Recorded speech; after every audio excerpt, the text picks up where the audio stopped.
Lost Horizon.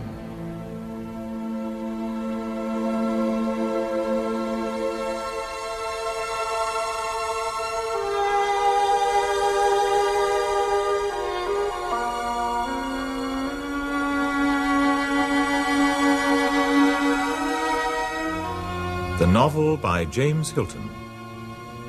Dramatized for radio in 3 parts by Barry Campbell.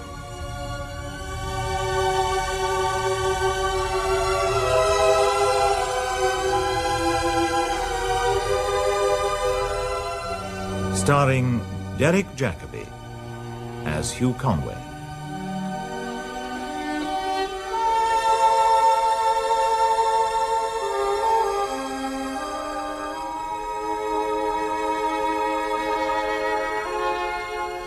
Episode 1. The Kidnapping.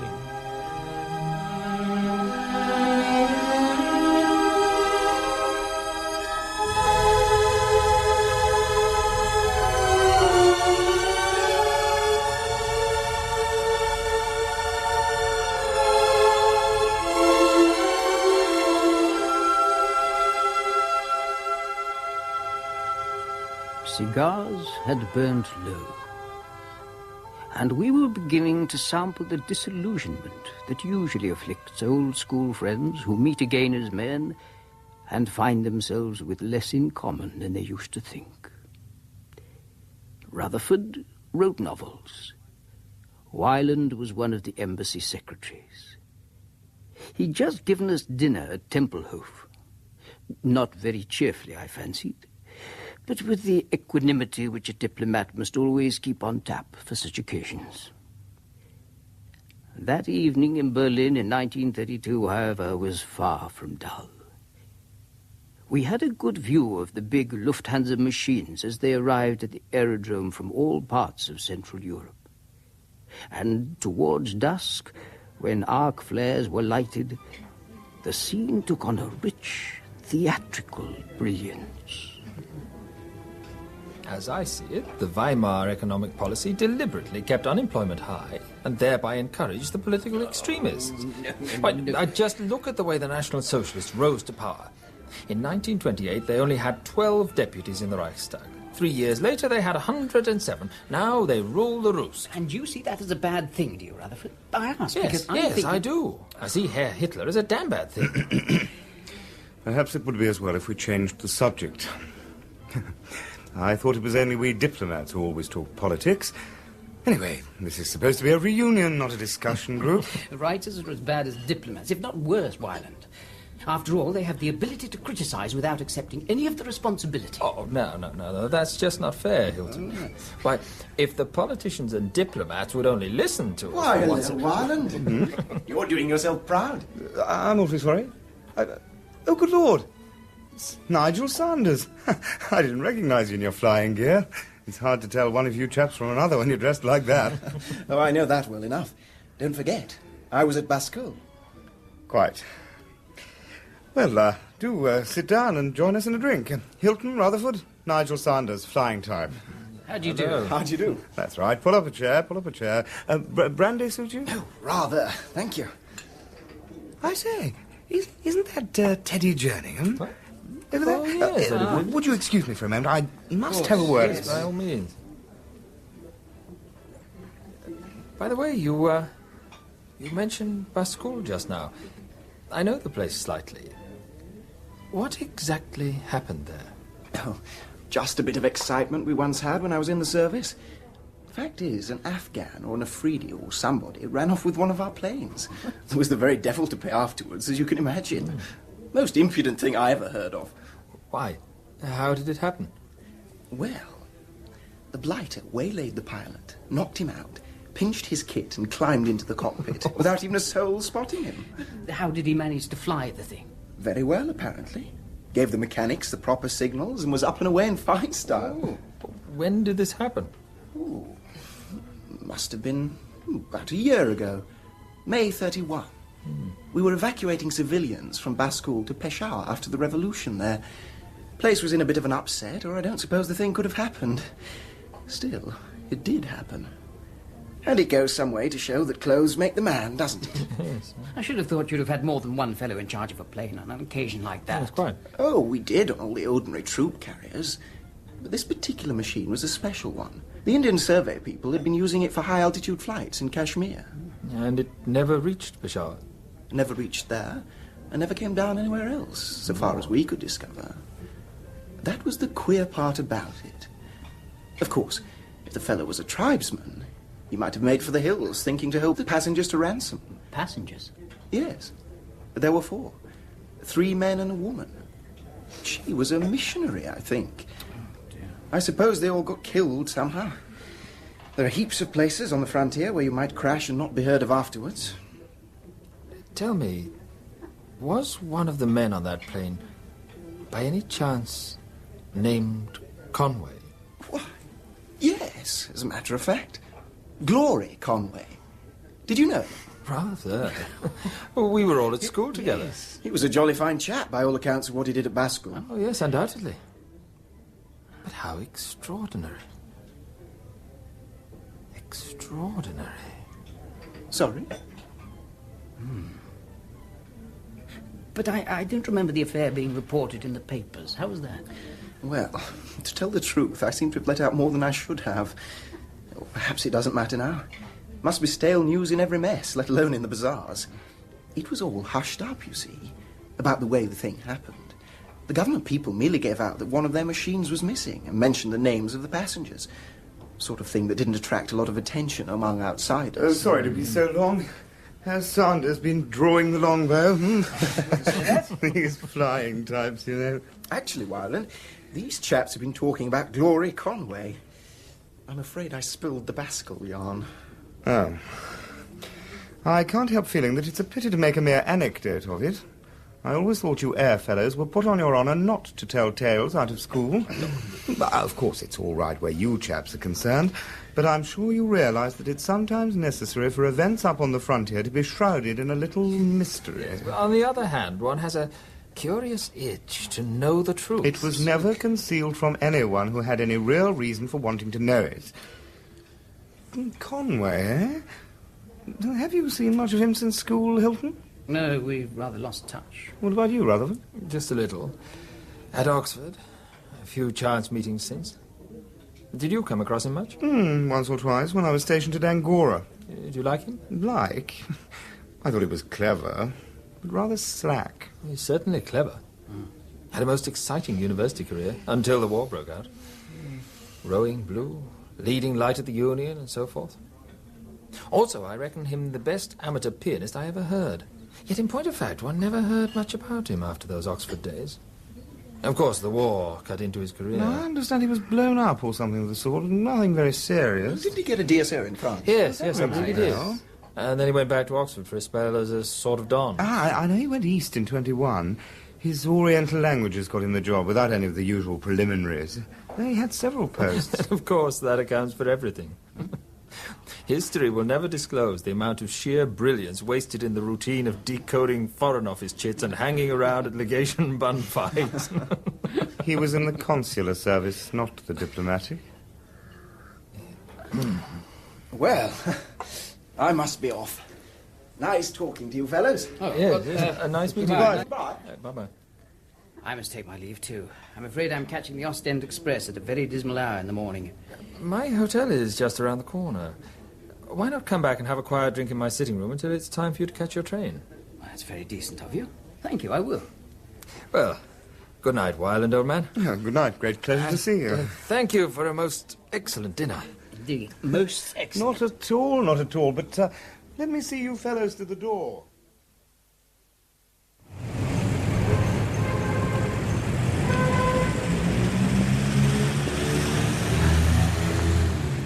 If I'm honest, I can't say I care much for Wyland. What?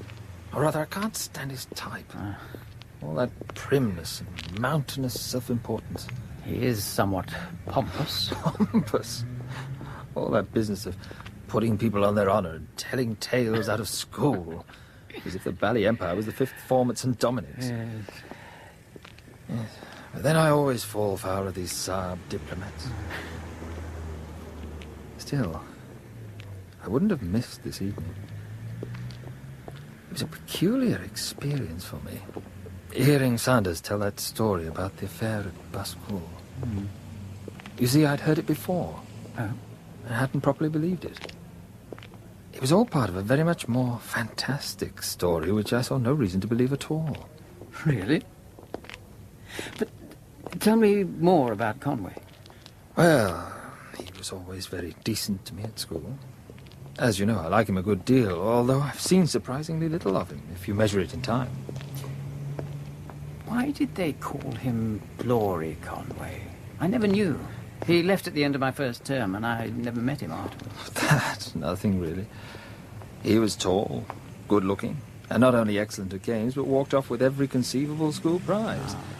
Well, that rather sentimental headmaster once referred to his exploits as glorious, hence the nickname. I see.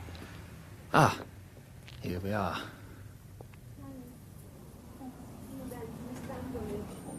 Excuse me, while I get my key. Of course. 24, bitte. 24. Yeah. Gute Nacht, Mina. Good enough. This way, Hilton. Help yourself to soda. Thank you.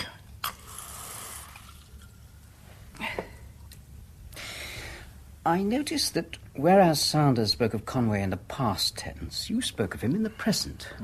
I like him a good deal, you said. I find that rather odd. I wondered if you'd noticed. Well,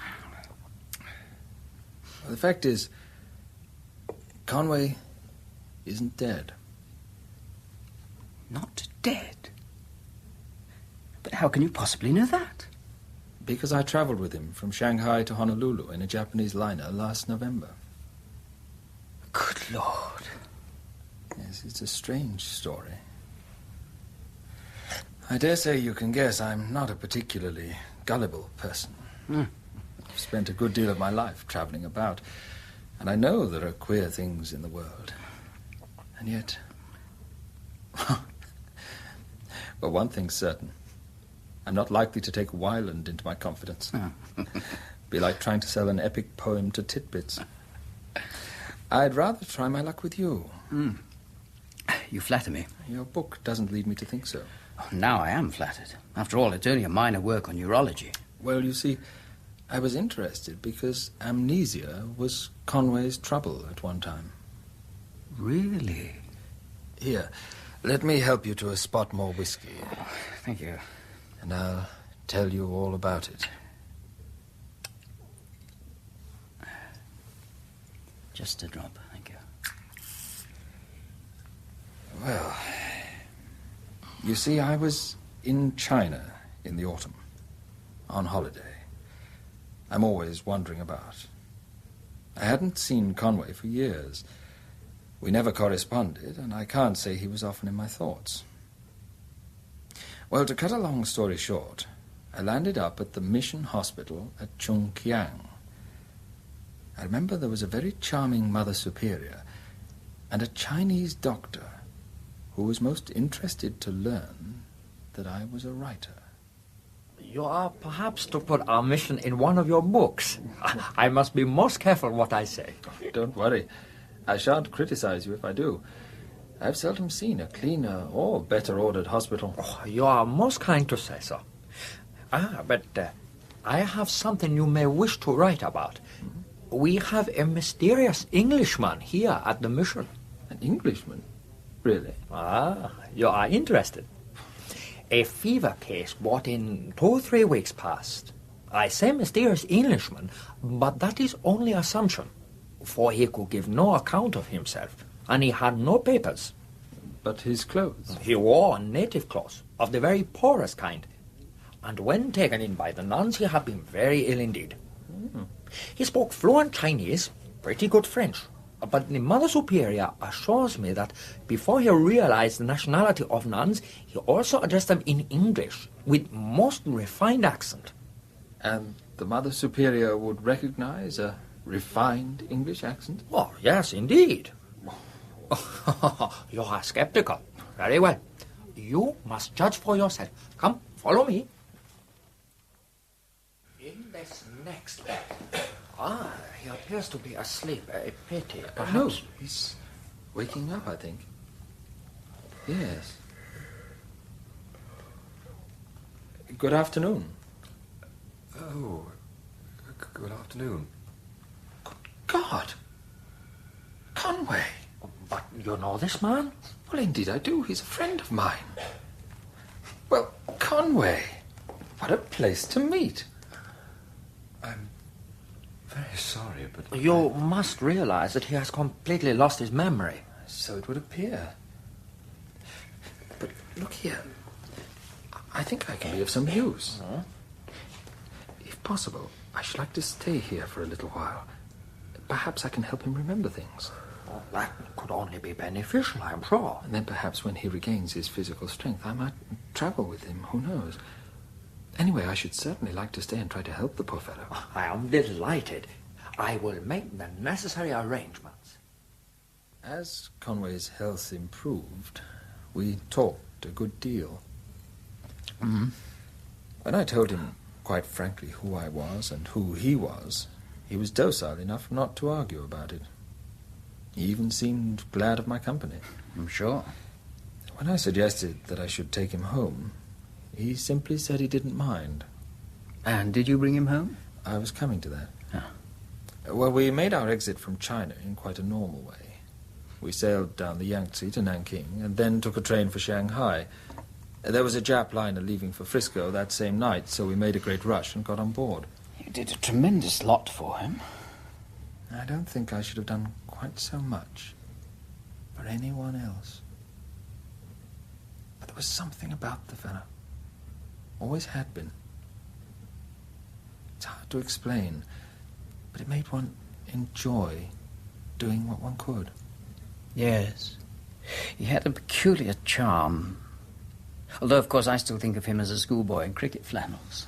Pity you didn't know him at Oxford. He was just brilliant. The kind of fellow one feels that Jowett would have tipped for a future premier. I think the war changed him a lot. People said he was different after the war. I think myself he was. In what way? I don't quite know. But I can't help feeling that with all his gifts, he ought to be doing bigger work. All that Britannic Majesty stuff isn't my idea of a great man's career. And Conway was, or should have been, great. I agree. Now, you and I have both known him. And I don't think I'm exaggerating when I say it's an experience we shan't ever forget. And even when he and I met in the middle of China, with his mind a blank and his past a mystery, there was still that strange core of attractiveness in him. Yeah, but I was telling you about our journey together. As you can imagine, we remade our old friendship on the boat. I told him as much as I knew about himself, and he listened with an attention that might almost have seemed a little absurd. Did his memory return? That was the odd thing. He remembered everything quite clearly since his arrival at the Chungkiang mission. But, and this will interest you, Yeah? he hadn't forgotten languages. He told me, for instance, that he must have had something to do with India because he could speak Hindustani. How did he know it was Hindustani? I never thought to ask. Well, now we come to another curious thing. At Yokohama, the ship filled up, and among the new passengers was Sievking, the concert pianist. A few nights after leaving Japan, Sievking was prevailed upon to give a piano recital on board. Of course, Conway and I went along to hear him.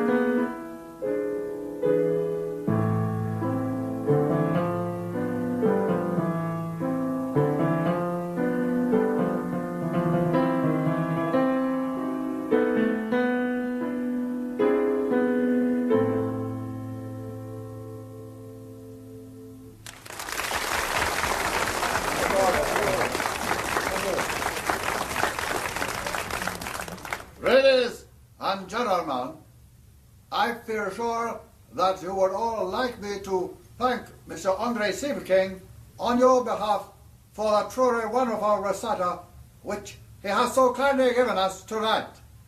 Thank you. Well, I must say that was first class.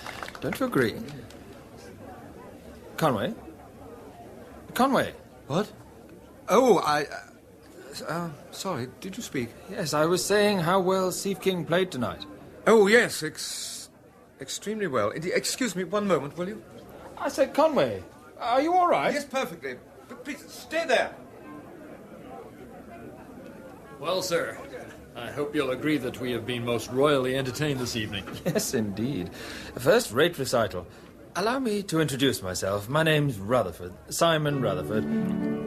Hey, say, what's this, an encore? Who is that chap? Bit of a cheek following Sieveking like that. Well, he plays well, though. Do you know him? Good Lord, it's Conway. Excuse me.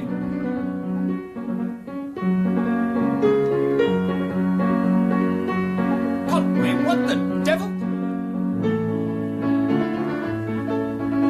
Mr. Sieveking, please accept my apologies. My friend is unwell. Please, don't apologize. This is excellent.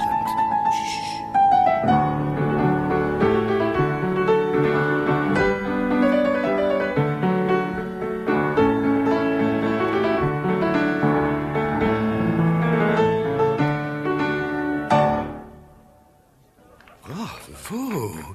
But I'm afraid I didn't recognize the work, although it does seem vaguely familiar. What is it called? I'm afraid I don't know. Don't know? Well, surely it wasn't an improvisation. No, of course not. I have it now. It was Chopin Polonaise. Oh, really? It's a Chopin Polonaise, I tell you. Listen.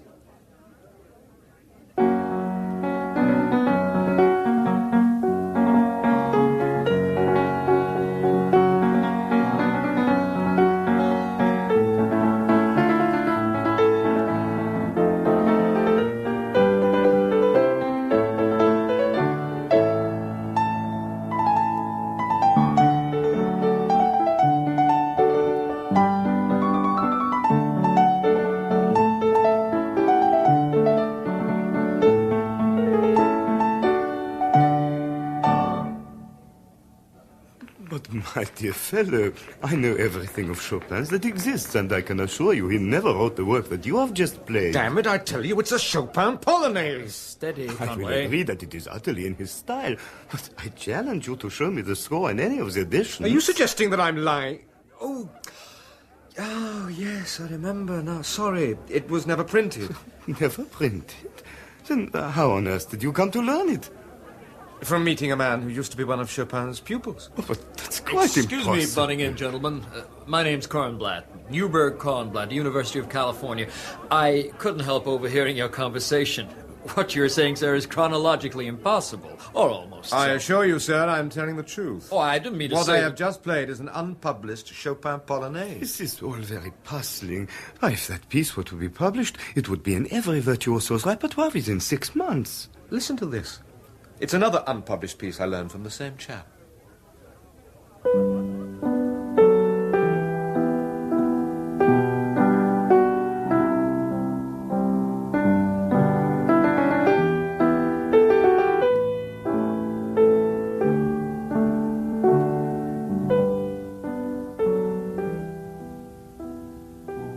I don't know if you're interested in music, Hilton.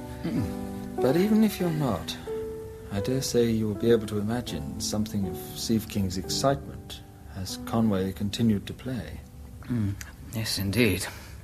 To me, of course, it was a sudden and quite mystifying glimpse into Conway's past. The first clue, as it were. Sieveking was naturally engrossed in the musical problem, which was perplexing enough, as you'll realize when I tell you that Chopin died in 1849. Good Lord. The whole incident was unfathomable. Anyhow, after a great deal of argument, nothing was settled, for Conway stuck to his story. And as he was beginning to look fatigued, I was anxious to get him away from the crowd and off to bed. Steve King said that he would arrange for Conway to play both pieces before a microphone. I often feel it was a great pity that he never did. Why especially? Because that night, he got back his memory. But how on earth? We had both turned in, and I was lying awake when he came into my cabin and told me. His face had stiffened into what I can only describe as an expression of overwhelming sadness. He said he could call to mind everything, that it had begun to come back to him during Steve King's playing, though only sketchily at first. And he sat for a long while on the edge of my bunk. And then? Well, of course, I said I was glad his memory had returned, but sorry if he already wished it hadn't. He looked up then and paid me what I shall always regard as a marvellously high compliment. Yes? Thank God, Rutherford, he said, that you are capable of imagining things. Then, after a while, we dressed and went on deck. It was a calm, starry night, very warm. I let Conway go his own way without questions at first. Somewhere about dawn, he began to talk consecutively, and it was mid-morning and hot sunshine when he'd finished. He was very unhappy and couldn't have slept, so we talked almost constantly. About the middle of the following night, the ship was due to reach Honolulu. We had drinks in my cabin the evening before. He left me about 10 o'clock. I never saw him again. You don't mean... Lord, no. He wasn't that sort. He just gave me the slip. Afterwards, I learned that he had managed to join the crew of a banana boat going south to Fiji. How did you get to know that? He wrote to me 3 months later from Bangkok, enclosing a draft to cover the expenses I had been put to on his account. Generous. He thanked me, said he was very fit, and that he was about to set out on a long journey to the northwest. That was all. Where did he mean? Yes. It's pretty vague, isn't it? A good many places must lie to the northwest of Bangkok. Berlin does, for one. So it does. But your glass is empty. Just a small one, thank you. Thank you. It's certainly an odd story. But the part that interests me is... I know. Just how did he get to the mission at Chungkiang? Well, how did he get to Chungkiang? He must have told you that night on the ship. He told me something about it. And it would be absurd of me, after telling you so much, to be secretive about the rest of it. But it's a longish tale, and there wouldn't be time to tell it before you have to be off to catch your train. Oh, that's a great pity. Besides, as it happens, there's a more convenient way. Huh? I am a little diffident about revealing the tricks of my dishonorable calling. But the truth is, Conway's story appealed to me enormously. I began by making simple notes, and then as certain aspects of the thing began to grip me, I fashioned my notes and recollected fragments into a single narrative. I take it and read it. You can make of it what you like. By which I suppose you mean that I'm not expected to believe it. Hardly as definite a warning as that. But mind, if you do believe it, it will be for Tertullian's famous reason. You remember? Credo quia impossibile. Not a bad argument, maybe. Let me know what you think, at all events. I took the manuscript away with me and read most of it on the Ostend Express. Before I could return it, I received a short note from Rutherford to say that he was off on his wanderings again. He was going to Kashmir, he wrote, and thence east. I was not surprised. As for the manuscript, the story it contained was incredible. And reading it in the early morning darkness as my train sped across Europe, I was reminded again and again of Tertullian's phrase, "I believe because it is impossible."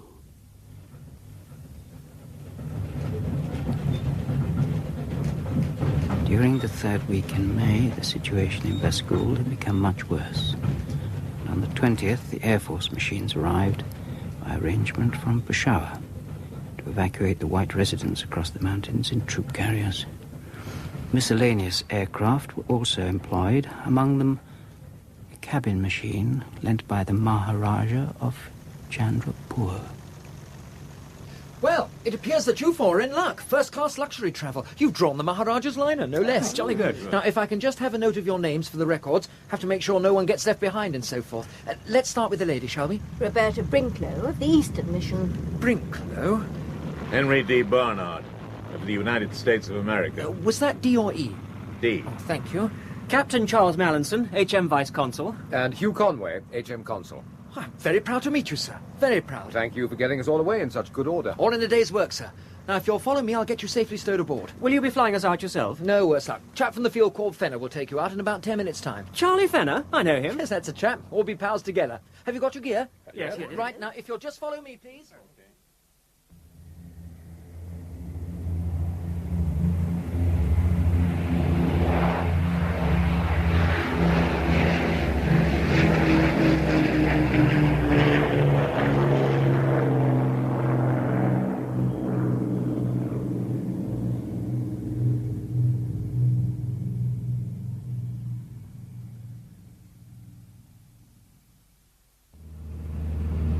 I say, Conway. I thought Fenner was piloting us. Well, isn't he? Well, the pilot chap turned his head just now, and I'll swear it wasn't Fenner. Well, it's hard to tell through the glass panel. I know Fenner's face anywhere. Well, then it must be somebody else. I don't see that it matters. But that Air Force fellow said Fenner was to be our pilot. Well, they must have changed their minds. Well, who is this man, then? My dear boy, how should I know? Now, when we arrive at Peshawar, you can make his acquaintance and you can ask him all about himself. At this rate, we shan't get to Peshawar at all. The man's right off his course. What's that you say? He's off course. I'm not surprised either, flying so damned high. You can't see where he is. We certainly are high. I shouldn't worry about it. He's bound to have a good reason for it.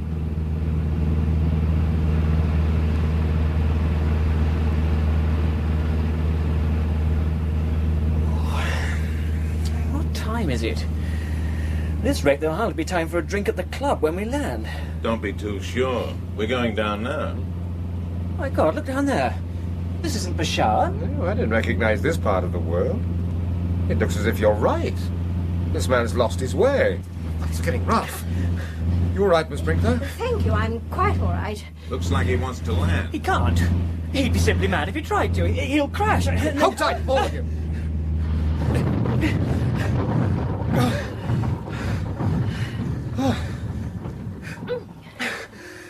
That was touch and go. Is everyone all right? Yes, thank you. Where do you suppose we are? It's typical frontier country by the look of it. What the devil? Look out there.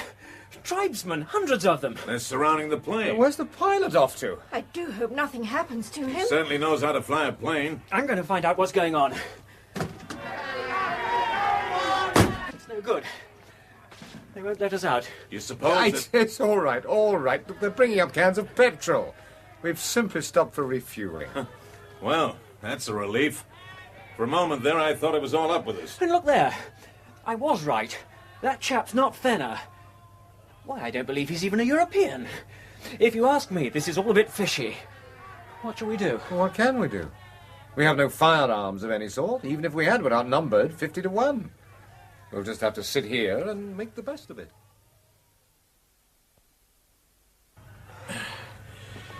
It's getting mighty hot in here. Isn't it? What I wouldn't give for a nice long drink.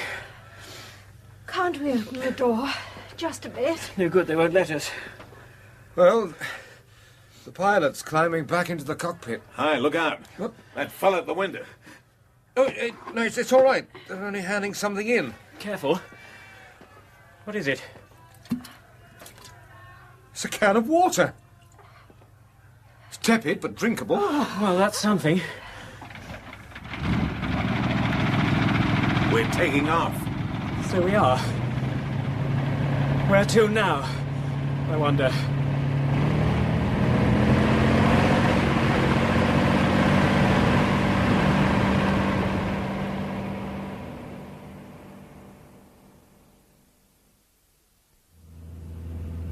Well, at least it's cooler now. You know, I've been giving the matter some thought, and I think I've got the answer. Which is?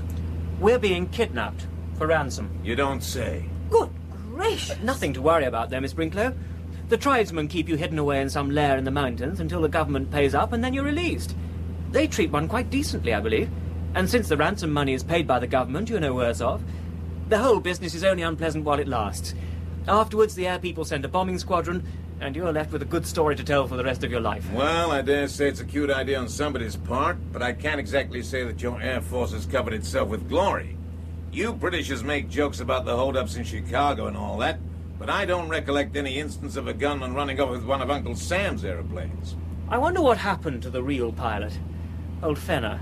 They sandbagged him, I should reckon. Look here, I want all of you to go through your pockets and bags and let me have any blank scraps of paper you can find. What for, Mr. Conway? Well, if we have been kidnapped, and it seems very likely that we have, I intend to write SOS messages in several languages and then drop them out of the plane at intervals. Oh. First-class idea.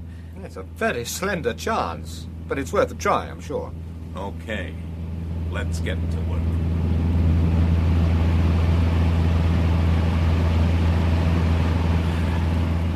Gosh, I'm tired. Conway's fallen asleep already. I don't wonder at it after these last few weeks.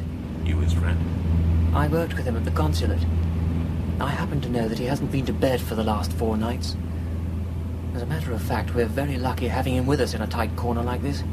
Apart from knowing the languages, he's got a sort of way with him in dealing with people. If anyone can get us out of this mess, he can. Well, let him have his sleep then.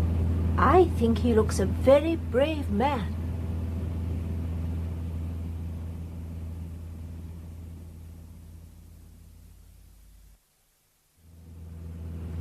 Say, you've been glued to that window all afternoon, young fella. What can you see down there that's so darn interesting? Nothing. Nothing at all. It's all so misty. No, I think we're flying too high to get a clear sighting of anything below. We're still travelling east, though, I'm sure of that. Well, we seem to be in a fix, Miss Brinklow. But I'm glad you're taking it so calmly. I don't really think anything dreadful is going to happen to us. I'm certain it won't if you can prevent it. Yeah, quite. But you must let me know if there's anything we can do to make you more comfortable. Comfortable? Why, of course we're comfortable. We're just enjoying the trip. Pity we haven't got a pack of cards. We could make up a bridge for. But I don't suppose Miss Brinklow plays. Indeed I do. I see no harm whatever in playing cards. There's nothing against them in the Bible, you know. This is all very well, but are we going to sit here twiddling our thumbs while this maniac flying us does everything he damn well wants? What's to stop us smashing that panel and having it out with him? Nothing at all, except that he's armed and we're not. In any case, none of us would know how to bring this machine back to Earth afterwards. It can't be very hard, surely. I dare say you could do it. My dear Mallinson, why is it always me you expect to perform these miracles? Well, anyway, this business is beginning to get on my nerves. Can't we make the fellow take us down? Now, how do you suggest it should be done? Well, he's there, isn't he? About 6 feet away from us, and we're 3 to 1. At least we might force him to tell us what the game is. Very well. We'll see. Let me get by. Thank you. Hello there. What's going on? Look out! He's pointing his revolver. It's bluff. He wouldn't dare shoot. If you don't mind, I'd rather leave you to make sure. Well, I do feel we ought to put up some sort of fight. Putting up a fight without a decent chance of winning is a poor game, and I'm not that sort of hero. Good for you, sir. When someone's got you by the short hairs, you may as well give in pleasantly and admit it. For my part, I'm going to enjoy a cigar. I hope you don't think a little extra danger matters to us. No, not at all, but I think it might bother Miss Brinklow. Pardon me, madam, but do you object to my smoking? Not at all. I enjoy the smell of a cigar. Ah, well, a cigarette, Mallinson. No, thank you. Look, old chap, I know how you feel. It's a bad lookout. And it's all the worse in some ways, because there isn't much we can do about it.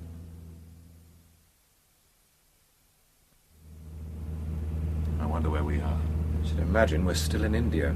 You recognize where we are then? Well, no, I've never been anywhere near here before, but I wouldn't be surprised if that mountain there isn't Nanga Parbat, the one Mummery lost his life on in 65. The structure and general layout seems in accord with all I've heard about it. You a mountaineer yourself? In my younger days, I was keen. Only the usual Swiss clubs, of course. There'd be more point in discussing where we're going to. I wish to God somebody could tell us. Looks to me as if we're heading for that range yonder. Don't you agree? Certainly. And I think that range must be the Karakorums. There are several passes if our man intends to cross them. Our man? You mean our maniac? I reckon it's time we dropped the kidnapping theory. We're far past the frontier now, and there aren't any tribes living round here. The only explanation I can think of is that this fellow's a raving lunatic.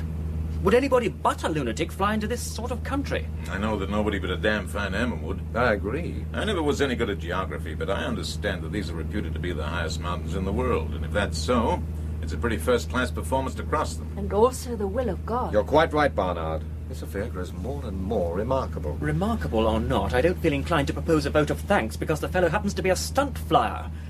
Even if he is, he can be just as much a lunatic. Very well organized lunacy, though, wouldn't you say? Don't forget that landing for petrol. Also that this machine was the only one at the airfield that could climb to this sort of height. That doesn't prove he isn't mad. He may have been mad enough to arrange the whole thing. Of course, that is possible. Well then, what we've got to do is to decide on a plan of action. What are we going to do when he lands? If he doesn't crash and kill us all, that is. What are we going to do? Rush forward and congratulate him on his marvellous flight, I suppose? Not on your life. I'll leave you to do all the rushing forward.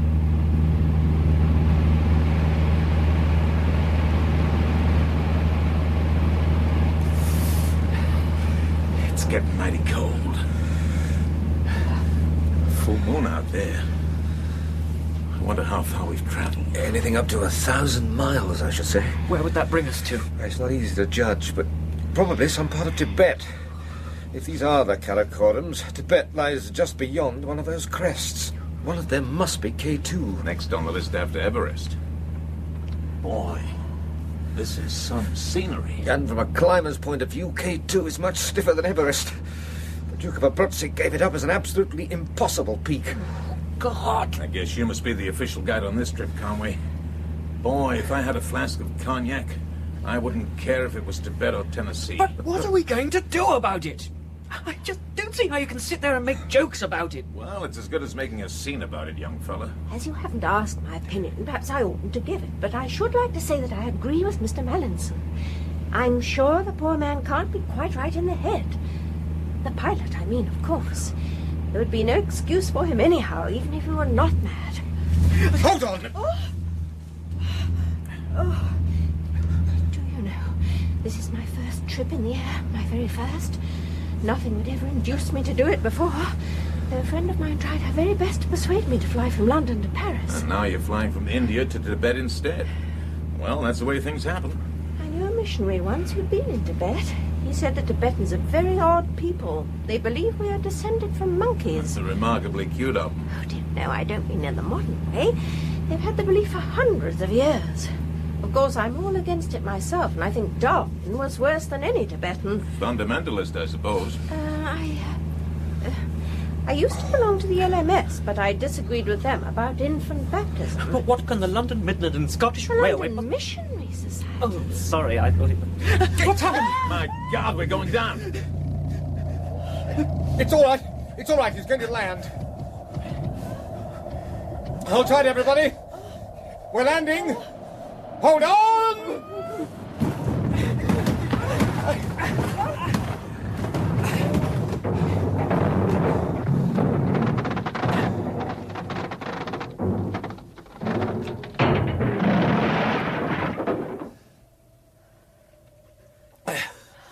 Is everyone all right?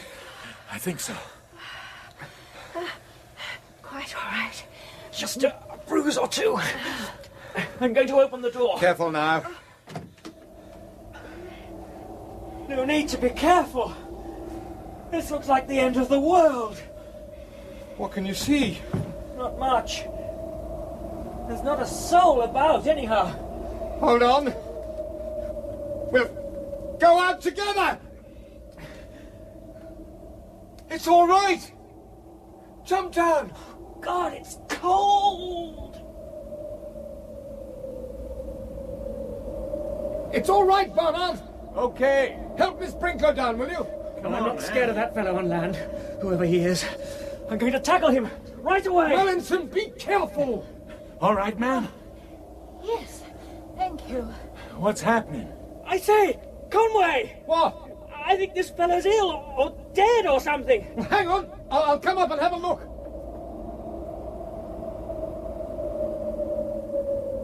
I can't get a word out of him. Here, let me see. Yes, he doesn't look too good, does he? I've got his revolver at any rate. Better give that to me. It's difficult to see exactly what's happened. I've got some matches, but in his No, window... for God's sake, don't strike a match. Can't you smell the petrol? Here, give me a hand to get him out of the cockpit.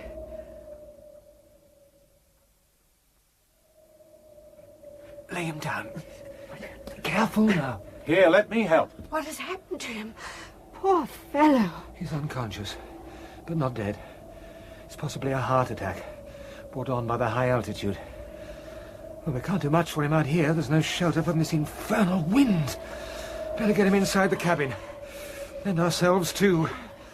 We haven't the least idea where we are, so it's hopeless to make a move before daylight. Now, all of you, help me lift him up. Ready? Lift! How is he now? His heart's very faint. I wonder if this would be of any use to the poor man. Of course, I never touch a drop myself, but I always carry it with me in case of accidents. And this is the sort of accident. I should say it is. Brandy. Brandy, by God. Just the stuff for him, thanks. Mallinson, I should think it's safe to light that match now. Let's have a look at him. Right here.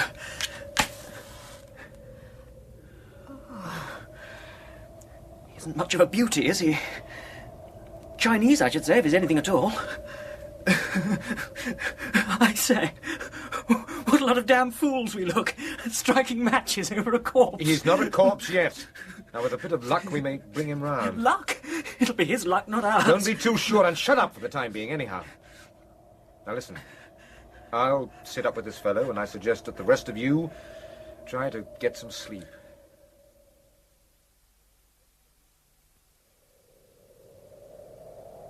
Bleak, isn't it? Bleak, but magnificent. Just look at that mountain in the sunrise. Quite perfect. Any idea where we are? At a guess, I should say we've reached the loftiest and least hospitable part of the Earth's surface. That bad, huh? Well, what are we going to do? What indeed? We've no food. The plane won't fly, even if we could fly it. But surely when the pilot recovers... The pilot is dead. He died during the night. I see. I thought he was still sleeping. I hope you're not feeling too bad this morning, Miss Brinklow. No, no. The soldiers in the war had to suffer worse things than this. I've just been saying a prayer for the poor pilot. Well, we're in a pretty fine pickle now, Conway. What are we going to do? I don't know. But the pilot said... You spoke to him? Good God. Yes, but I'm sorry to say he told me very little. Merely that we are in Tibet, which is obvious anyway. But why on earth? He didn't give any coherent account of why he brought us here. But he seemed to know the locality. He spoke a kind of Chinese that I don't understand very well. But I think he said something about a lamasery near here, along the valley. Did he, by Jove? A lamasery? What's that? It's a Buddhist monastery. He said we could get food and shelter there. Well, that's something. Yes. He was most emphatic that we should go there. Which doesn't seem to me any reason at all why we should. After all, he was probably off his head, wasn't he? You know as much about that as I do. But if we don't go to this lamasery, where else are we to go? Anywhere you like, I don't care. All I'm certain of is that this, lamasery, if it's in that direction, must be a few extra miles from civilization. I should feel happier if we were lessening the distance, not increasing it. Damnation, man, aren't you going to get us back? I don't think you probably understand the position, Mallinson. We're in a part of the world that no one knows very much about, except that it's difficult and dangerous, even for a fully equipped expedition. Yeah, that's right. Considering that hundreds of miles of this sort of country probably surround us on all sides, the notion of walking back to Peshawar doesn't strike me as very hopeful. I don't think I could possibly manage it. Then it looks as if we're damn lucky that this lamasery is around the corner. If it is. Comparatively lucky, maybe. After all, we've no food. In a few hours we shall all be famished, and then tonight, when it gets colder again... Well, it's not a pleasant prospect. No, indeed. Our only chance, it seems to me, is to find some other human beings.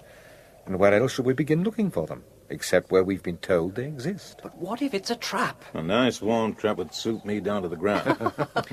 All very well, but... I take it, then, that we're all more or less agreed. Now, there's an obvious way along the valley. It doesn't look too steep, though we shall have to take it very slowly. In any case, we can do nothing here. We couldn't even bury the pilot without dynamite to dig a hole. Besides, the Lamasery people may be able to supply us with porters for the journey back. Yeah. Now, I suggest we start at once, so that if we don't locate the place by late afternoon, we shall have time to return here for another night in the cabin of the aeroplane. And suppose we do locate it?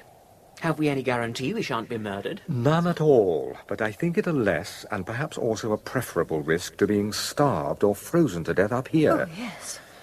As a matter of fact, murder is the very last thing one would expect in a Buddhist monastery. It would be rather less likely than being killed in an English cathedral. Like St. Thomas of Canterbury. Quite. Very well, then. We'll be off to the Lamasery, wherever it is. Let's just hope it's not halfway up a mountain, because if it is... Look up there. My God. What's that coming out of the mist? Men. Coming down the slope. It's Providence. But where on earth can they be going? They're not going anywhere. They're coming here. Where's that revolver? Don't be a fool. Now keep still. All of you. Just stand still.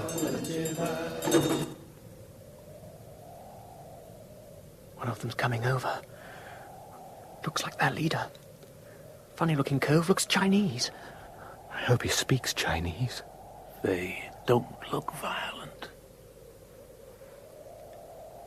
How do you do? My name is Chang.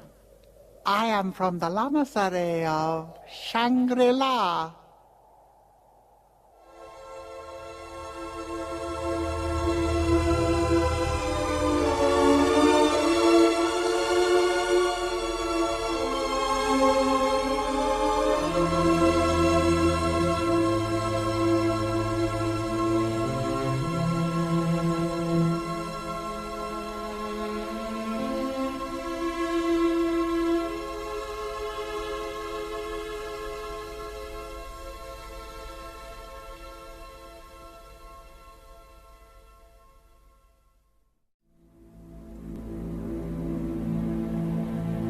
Lost Horizon.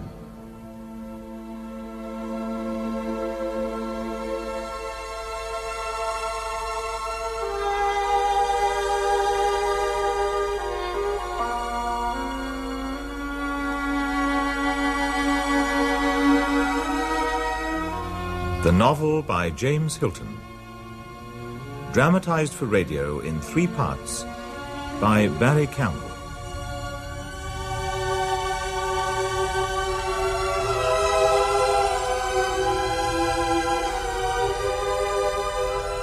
Starring Derek Jacobi as Hugh Conway and Alan Wheatley as the High Lama.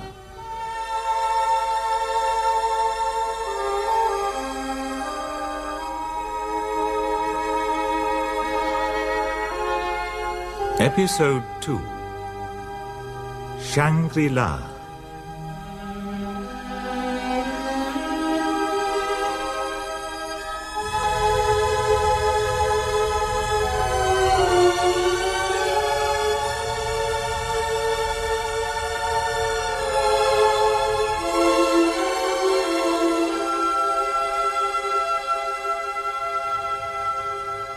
It was following a dinner party at Templehof that my old school friend, the writer Rutherford, entrusted me with a manuscript which contained the account he'd pieced together of the curious affair of Hugh Conway and the 3 other passengers aboard the aeroplane which had been stolen from the airfield at Baskool. As I sat early one morning in the speeding Ostend Express, I read with mounting interest of the party's incredible flight over the Karakoram Mountains, and of their eventual crash landing, and of the sudden appearance in the Tibetan wilderness of the mysterious Chinaman, Chang. How do you do? My name is Chang. I am from the lamasery of Shangri-La. If you would be so good as to present me to your friends. Yes, of course. Miss Brinklow. How do you do? Mr. Barnard, who is an American. Oh. Hi. Captain Mallinson. How do you? And my name is Conway. I am delighted to make your acquaintance. And we are all very glad to see you, though the meeting is almost as puzzling as the fact of our being here at all. Indeed, we were just about to try and make our way to your lamasery, so it is doubly fortunate. If you could give us directions... Oh, there is no need for that. I shall be delighted to act as your guide. Oh, but I couldn't think of putting you to such trouble. It is exceedingly kind of you, but if the distance is not too far... It is not far, but it is not easy either. I shall esteem it an honor to accompany you and your friend. But really... I must insist. Our stay won't be long, and we shall pay for anything we have. We should also like to hire some of your men to help us on our journey back. We want to return to civilization as soon as possible. And are you so very certain that you are away from it, Captain Mallinson? Huh? I'm quite sure I'm far away from where I want to be, and so are we all. We shall be grateful for temporary shelter, but we shall be more grateful still if you'll provide means for us to return. How long do you suppose the journey to India will take? I really could not say. Well, I hope we're not going to have any trouble about it. I've had some experience of hiring native porters, and we shall expect you to use your influence to get us a fair deal. I can only assure you, Captain Mallinson, that you will be honorably treated, and that, ultimately, you will have no regrets. Ultimately? But come, you must all be hungry and thirsty after your ordeal. If you will come this way, there is wine and fruit available for you. Thank you. It will give you strength for the journey. Oh, thanks, that's great. Ah, Mr. Conway, you are contemplating the mountain. Yes, it's a fine sight. It has a name, I suppose? It is called Caracal. I don't think I've ever heard of it. Is it very high? Over 28,000 feet. Indeed. I didn't realize there would be anything on that scale outside the Himalaya. Has it been properly surveyed? Whose are the measurements? Whose would you expect, my dear sir? Is there anything incompatible between monasticism and trigonometry? Not at all. Not at all. But come, we must begin our journey. Are you all right, Miss Sprinkler? Yes. Yes, thank you.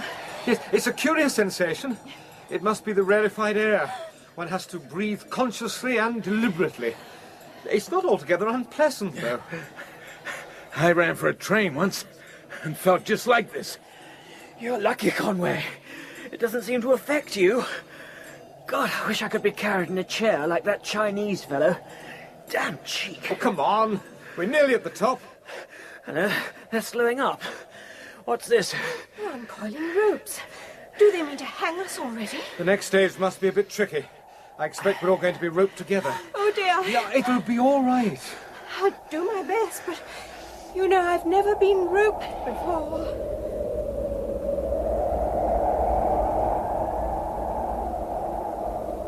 Well, at least it's getting warmer. Yes, and it's downhill now. Well, one thing's certain, we could never have found our way here by ourselves. Should we be missing much? Good God, Conway. Do you fancy you're pottering about in the Alps? What sort of hell's kitchen are we making for? We shall soon know, I expect. Here comes that Chinese fellow, Chang. Be of good cheer, for we have almost reached our destination. I can't see anything. But a few steps more to turn the corner, and... Say, will you look at that? How beautiful it is. Lord. Is it not a strange and incredible sight? Always it impresses me, this group of colored pavilions clinging to the mountainside, with the chance delicacy of flower petals impaled upon a crag. Is it not exquisite? Is it not superb? It is indeed superb.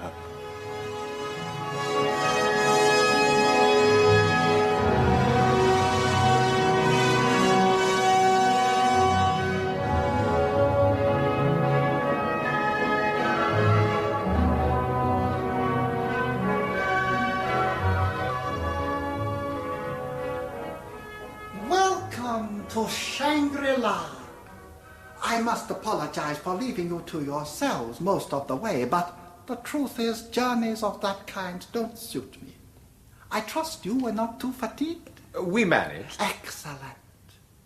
And now, if you will come with me, I will show you to your apartment. Thank you. No doubt you would like baths? Yes, please. Our accommodation is simple, but I hope adequate. Well, I can't say I like your climate yet. The air seems to stick on my chest a bit. Whew. But you've certainly got a darn fine view out of your front windows. Do we all have to line up for the bathroom, or is this an American hotel? I think you will find everything quite satisfactory, Mr. Barnard. I should hope so indeed. And afterwards, I should be greatly honored if you will all join me at dinner. And afterwards, if you don't mind, we'll make our plans for going away. And the sooner the better, as far as I'm concerned. You are fond of Chinese cooking, Mr. Conway? Yes, very much so, and this is delicious. Oh, please, help yourselves to more food and wine, ladies and gentlemen. You will excuse me if I do not join you, but my diet is very restricted. I am obliged to take care of myself. More wine, Mr. Barnard. Thank you. It's delicious. I feel quite refreshed. I trust that we are less barbarian than you expected. Yes, indeed. Although I must confess I never expected to find central heating in a Tibetan monastery. Did I tell you about my bath? Green porcelain, and what's more, made in Akron, Ohio. Can you beat that? You seem such a very fortunate community, and most hospitable to strangers. I don't imagine, though, that you receive them often. Oh, seldom indeed. It is not a travelled part of the world. Please will you tell us about the monastery? Oh, it will give me the greatest of pleasure, madam, so far as I am able. What exactly do you want to know? Well, first of all, how many of you are there here, and what nationality do you belong to? Those of us in full Lamahood number about 50, and there are a few others like myself who have not yet attained to complete initiation. We shall do so in due course, it is to be hoped. Till then, we are half-lamas, postulants, you might say. As for our racial origins, there are representatives of a great many nations among us, though it is perhaps natural that Tibetans and Chinese make up the majority. But your glass is empty, Captain Mallinson. Please, help yourself. Thank you. Shangri-La is really a native monastery, then. Is your head lama a Tibetan or a Chinese? No. Are there any English? Several. Dear me, that seems very remarkable. Now, tell me what you all believe in. That's a rather big question. Of course, I believe in the true religion, but I'm broad-minded enough to admit that other people, foreigners, I mean, are quite often sincere in their views. And naturally, in a monastery, I wouldn't expect to be agreed with. But why not, madame? Must we hold that because one religion is true, all others are bound to be false? Well, of course, that's rather obvious, isn't it? Really, I think we'd better not argue. But Miss Brinklow shares my own curiosity about the motive of this unique establishment. If I were to put it into a very few words, my dear sir, I should say that our prevalent belief is in moderation. We inculcate the virtue of avoiding excess of all kinds, even including, if you will pardon the paradox, excess of virtue itself. In the valley which you have seen, and in which there are several thousand inhabitants living under the control of our order, we have found that this principle makes for a considerable degree of happiness. We rule with moderate strictness, and in return we are satisfied with moderate obedience. And I think I can claim that our people are moderately sober, moderately chaste, and moderately honest. Yes, I think I understand. I suppose the fellows who met us this morning belong to your valley people. Yes.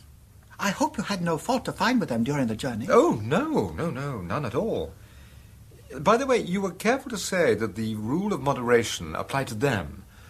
Am I to take it that it does not apply also to your priesthood? I regret, sir, that you have touched upon a matter which I may not discuss. I can only add that our community has various faiths and usages, but we are, most of us, moderately heretical about them. I am deeply grieved that at the moment I cannot say more. Oh, please, don't apologize. I'm left with the pleasantest of speculation. All this has been very interesting, but I really think it's time we began to discuss our plans for getting away. We want to return to India as soon as possible. How many porters can we be supplied with? Unfortunately, Captain Mallinson, I am not the proper person to approach. But in any case, I hardly think the matter could be arranged immediately. But something has got to be arranged. We've all got our work to return to, and our friends and relatives will be worrying about us. We simply must return. We're obliged to you for receiving us like this, but we really can't slack about here doing nothing. If possible, we should like to set out tomorrow. I am sorry, but as I have already said, this is scarcely in my province. Isn't it? Well, perhaps I can do something at any rate. If you could get us a large-scale map of the country, it would help. And it would be a good idea to send messages ahead also to reassure our relatives. How far away is the nearest telegraph line? Well, where do you send? Send when you want anything civilized, I mean. You won't tell me then. I see. It's all part of the mystery. Conway, I must say I think you're damned slack. Sit down and be quiet. You're overwrought. Why don't you get at the truth? I'm all in for the time being, but tomorrow we must get away. Tomorrow. Essential. We must get... Captain Mallinson! Tomorrow he will be much better. The air here is difficult for a stranger at first, but one soon becomes acclimatized. I expect we're all feeling it somewhat. I think we'd better adjourn this discussion and go to bed. Barnard, will you look after Mallinson? I'll be along shortly. Surely. And I'm sure you're in need of sleep too, Miss Sprinkler. Yes, I am, rather. I will summon the servants to take you to your room. Now that the others have gone, I don't want to delay you long, so I'd better come to the point. Please do. Our return journey has to be arranged, and we can't do it without help. Now, of course, I realize that leaving tomorrow is impossible. And for my own part, I hope to find a minimum stay here quite interesting. But that, perhaps, is not the attitude of my companions. So if it is true, as you say, that you cannot help, please put us in touch with someone who can.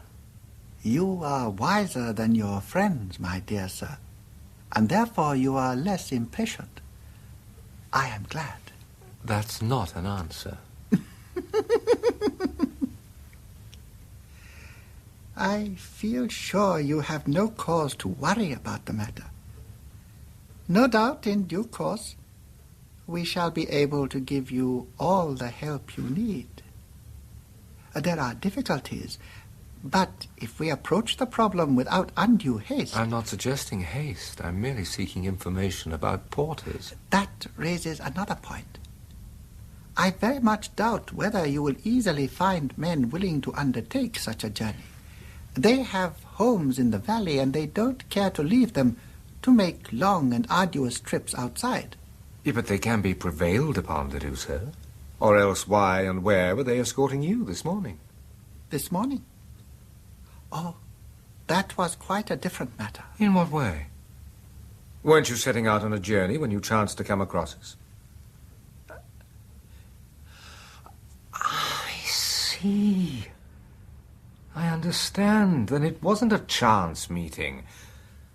I did wonder at the time. So you came deliberately to meet us. Now that suggests you must have known of our arrival beforehand. And the interesting question is, how? Come onto the balcony. It is rather warm in here. You are very clever, but not entirely correct. For that reason, I should counsel you not to worry your friends by these abstract discussions. Believe me, neither you nor they are in any danger at Shangri-La. And yet you drug our food? Ah, You noticed that? Merely a herbal preparation to relieve the respiration and to help put you at your ease after your ordeal. It appears to have affected Captain Mallinson rather more than the rest of you. I rather think he drank more wine. But as for wishing us to enjoy our stay here, as I told you, in a personal sense, I shan't mind a great deal.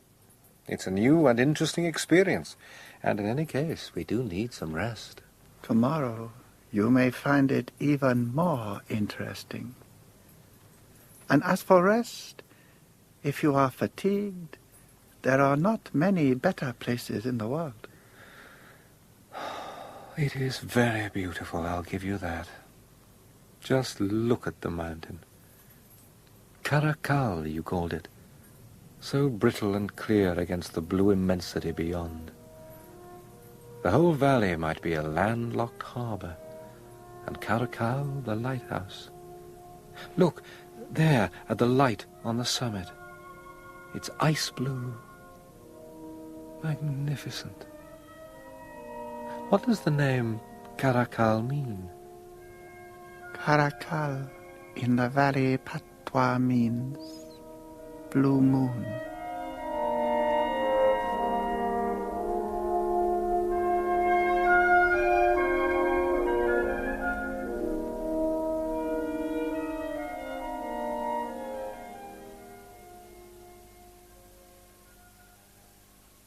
Well, I must say I feel full of beans this morning. Morning. Hot bath, comfortable bed, and now a fine breakfast.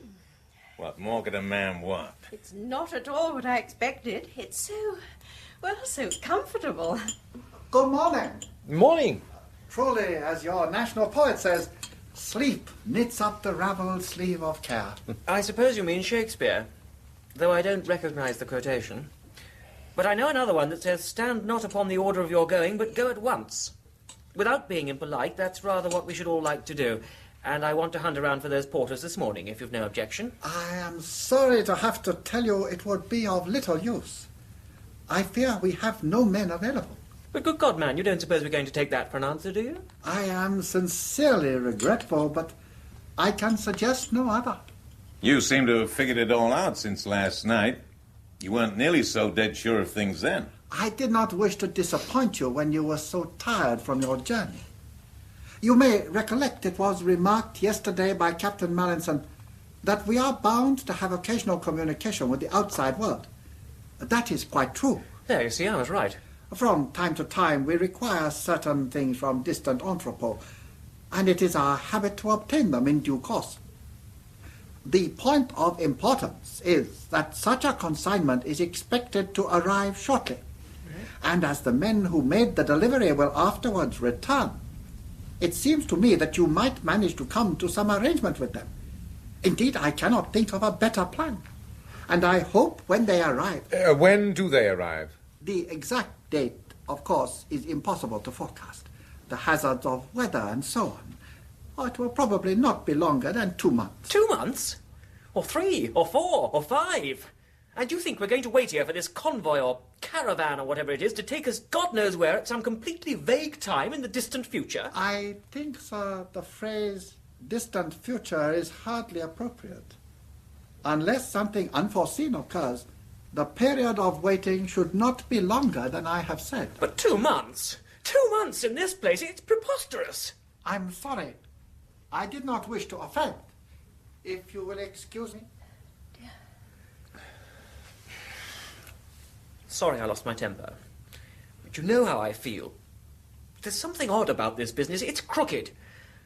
I'd like to be out of it this minute. I don't blame you for that. Unfortunately, it's not a question of what any of us would like, but of what we've all got to put up with. That seems to be the way of it. I'm sorry to admit that we're so helpless in the matter, but I'm afraid it's the truth.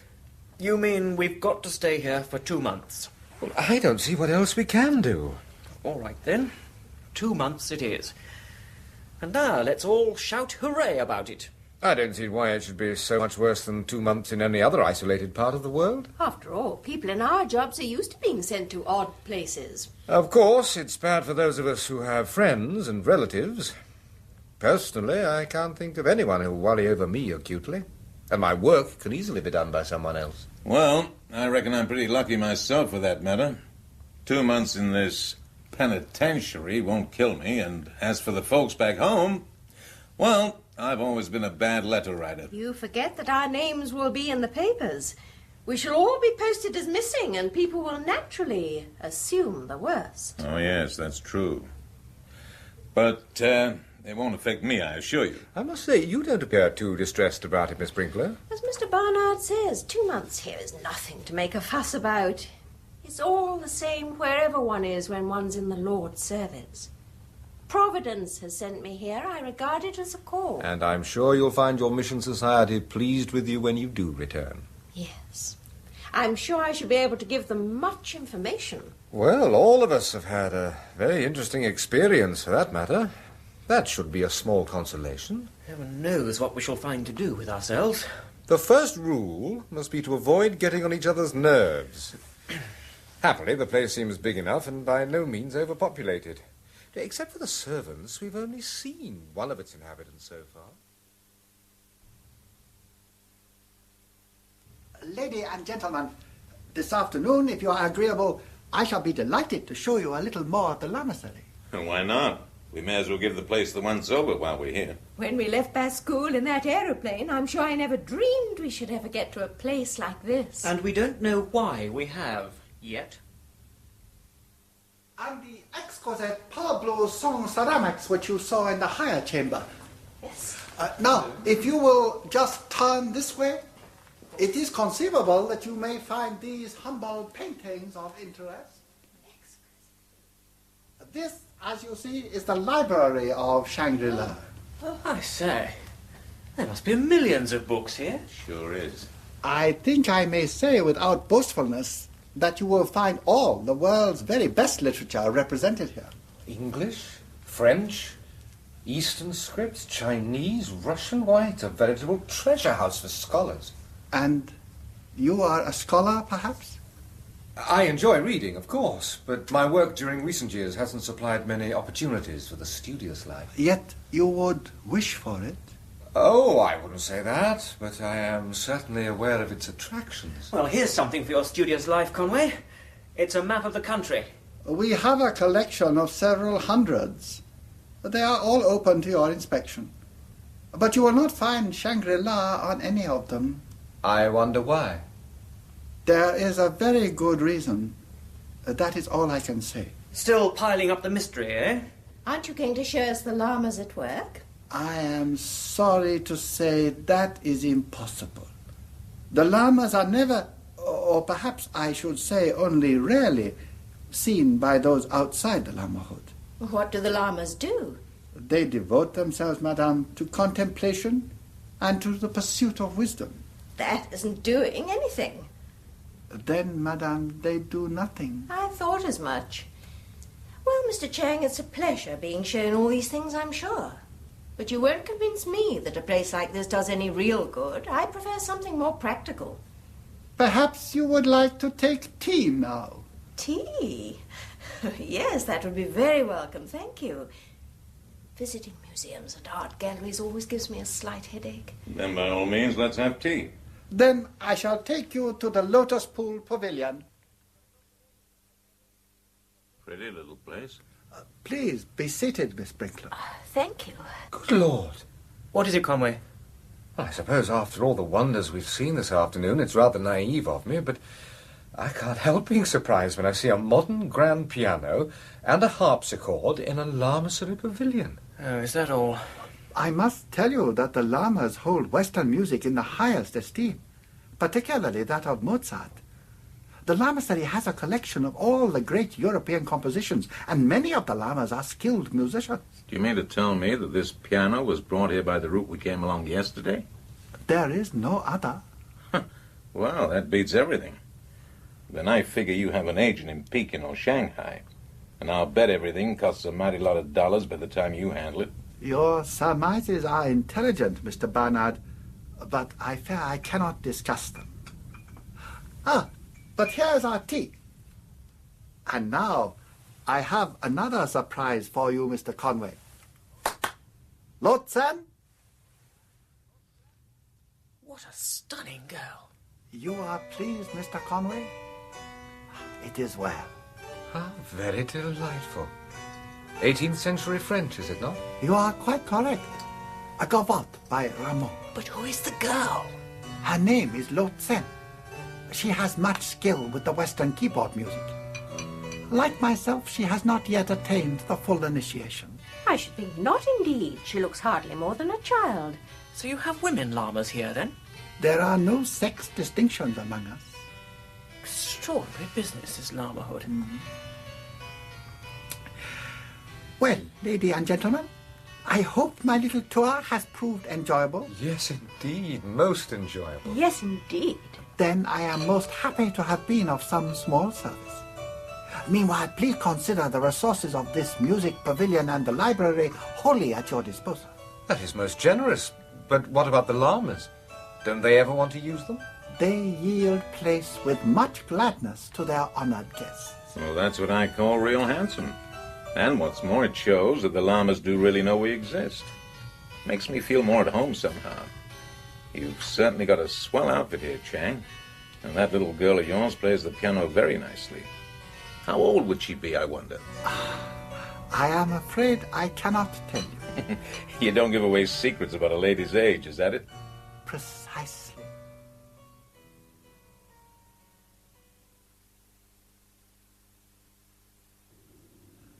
Ah, Mr. Conway. What? It is most calm and beautiful in the courtyards, is it not? Indeed it is, Chang. And the moon makes it even more so. Yes. Shangri-La is most beautiful in the moonlight, touched with the mystery that lies at the core of all loveliness. But where are your companions? I left them after dinner. I wanted to be alone, to think things out. And I have interrupted your thoughts. I am sorry. No, not at all. Someone comes. Let us draw aside until they pass. He obeyed the high ones of Shangri-La.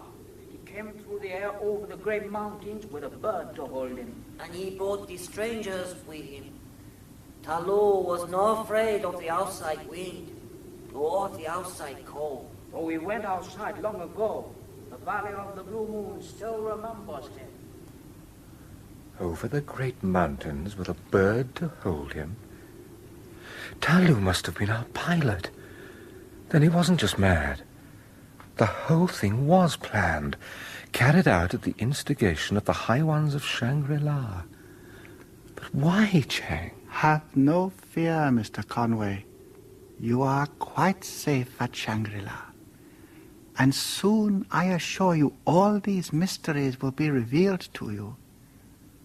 But in the meantime, if I were you, I would not share your discovery with your friends. It might only serve to distress them unnecessarily. Well, I reckon some folks have to get used to far worse places. But you know, Chang, in some ways, this is a damn bad hotel. You are displeased? Yeah. Don't you ever have any newspapers sent in? I'd give all the books in your library for this morning's Herald Tribune. We have the files of the Times up to a few years ago, but only, I regret, Mr. Barnard, the London Times. Yeah, I've noticed, Chang, that there's a temple in the valley. Is that a part of Shangri-La? The temple has its own lamas who are under, shall we say, loose control from Shangri-La. When I get back, I shall ask my society to send a missionary here. They ought to send you. That is, of course, if you'd like a place like this. It's hardly a question of liking it. It's a matter of what one feels one ought to do. I think if I were a missionary, I'd choose this rather than quite a lot of other places. In that case, there would be no merit in it, obviously. But I wasn't thinking of merit. More's the pity, then. There's no good in doing a thing because you like doing it. Look at the people here and in the valley. They all seem very happy. Exactly. Anyhow, I don't see why I shouldn't make a beginning by studying the language. Can you lend me a book about it, Mr. Chang? Most certainly, madam. With the greatest pleasure. And if I may say so, I think the idea an excellent one. Perhaps you would care to come with me to the library. Oh, yes, of course. This way. I'll come too, if I may. I'd like to read a newspaper, even if it is only a back copy of the London Times. What about you, Melanson? Aren't you going with them? Or are you going to the music pavilion to listen to the little Manchu girl playing? You seem to be taking quite an interest in music these days. Yes, well, one has to do something. Besides, she plays very well. She does indeed. Bach, Scarlatti, Mozart. Although I can't make up my mind whether she plays for pleasure or if she's in some way a student. Why don't you ask her? She doesn't speak English, and I'm still rather reluctant to let them know I speak Chinese. Yes, I see. I can't think what she's doing here. This llama business may be all right for an old fellow like Chang, but what's the attraction in it for a pretty young girl? Do you suppose she likes being here? Well, she doesn't appear to dislike it. She doesn't appear to have any feelings at all, for that matter. She's more like a little ivory doll than a human being. A charming thing to be like. As far as it goes. And it goes pretty far when you come to think about it. After all, the ivory doll has manners, good taste in dress, attractive looks, a pretty touch on the harpsichord, and she doesn't move about a room as if she were playing hockey.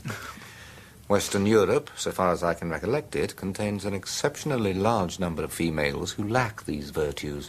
You're an awful cynic about women, Conway. Not at all. I'm 37 and you're 24. That's all it amounts to. Talking of age, how old would you say Chang was? Oh, anything between 49 and 149. I must say, Barnard has settled in well. To tell you the truth, that fellow's cheerfulness is just about getting on my nerves. Isn't it rather lucky for us that he does take things so well? Personally, I think it's damn peculiar. What do you know about him, Conway? I mean, who he is and so on. Well, not much more than you do. I understood he came from Persia and was supposed to have been oil prospecting. When the air evacuation was being arranged, I had quite a job to persuade him to join us at all. Did you ever see his passport? Probably, yeah, but I don't remember why. Just this. Barnard was travelling on a forged passport. And he isn't Barnard at all. I see. Well, who do you think he is, then? He's Chalmers Bryant. The deuce he is. What makes you think so? He dropped his pocketbook this morning, and Chang picked it up and gave it to me, thinking it was mine. I couldn't help seeing it was stuffed with newspaper clippings. Well, some of them fell out. They were all about Bryant and the search for him and so forth. One of them had a photograph which was absolutely like Barnard except for a moustache. Did you mention a discovery to Barnard himself? No, I just handed him his property without comment. Well, what are you going to do about it? Probably nothing at all. What can one do in any case? But dash it all, the man's nothing but a large-scale thief. I know plenty of people who've lost their money through him. Why, the fellow has been monkeying about on Wall Street to the tune of $100 million. There's a warrant for his arrest in America and extradition orders against him in half a dozen countries. Well, if you'll take my tip, you'll say nothing about it. Not for his sake, but for ours. You please yourself, of course, so long as you don't forget the possibility that he may not be the fellow at all. Well, I'll think about it. Cigar, Mallinson? No, thank you. Sure you won't have one? No. I said no, didn't I?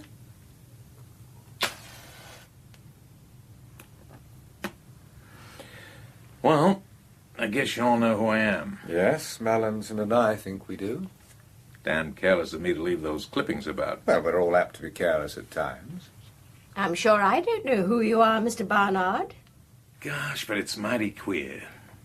The whole damn business, I mean. Right across Europe, on through Turkey and Persia. They nearly got me in Vienna.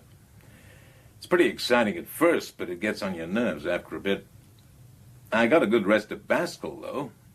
I thought I'd be safe in the middle of a revolution. So you were, except for the bullets. Yeah, that's what bothered me at the finish. Whether to stay in Baskel and get plugged, or accept a trip in your government's aeroplane and find the police waiting at the other end. I wasn't exactly keen to do either. I remember you weren't. Well, that's how it was. And you can figure out that the change of plan that brought me here didn't worry me an awful lot. This ain't a bad place when you get used to it. The air's a bit nippy at first, but you can't have everything. But I reckon it's just what the doctor ordered. I'm on a different diet. I can't look at the stock exchange ticker tape. And my broker can't get me on the telephone. I dare say he wishes he could. I think we'd better not argue about the past anymore. We're here now, that's the important thing. You know, it's curious, when you think about it, that of 4 people picked up, just by chance, and kidnapped 1,000 miles away, 3 of them should be able to find some consolation in the business. You, Barnard, want a rest cure and a hiding place. Miss Brinklow here feels a call to evangelize the heathen Tibetan. Who's the third person you're counting? Not me, I hope. I was including myself. And my own reason is perhaps the simplest of all. I just rather like being here. Sir! Oh, Chang. I am proud to be the bearer of important news. Well, what is it? The High Lama has sent for you. So I gather, but why all the fuss? Because it is extraordinary and unprecedented. A fortnight ago you had not arrived, and now you are about to be received by him. Never before has it occurred so soon. I'm still rather fogged, you know. My dear sir, you will understand many things very soon. And may I add my own personal pleasure that this interval, always an awkward one, is now at an end. Believe me, it has been irksome to me to have to refuse you information on so many occasions. Extremely irksome. I am joyful in the knowledge that such unpleasantness will never again be necessary. Follow me, please. We have to ascend to the highest part of the lamasery.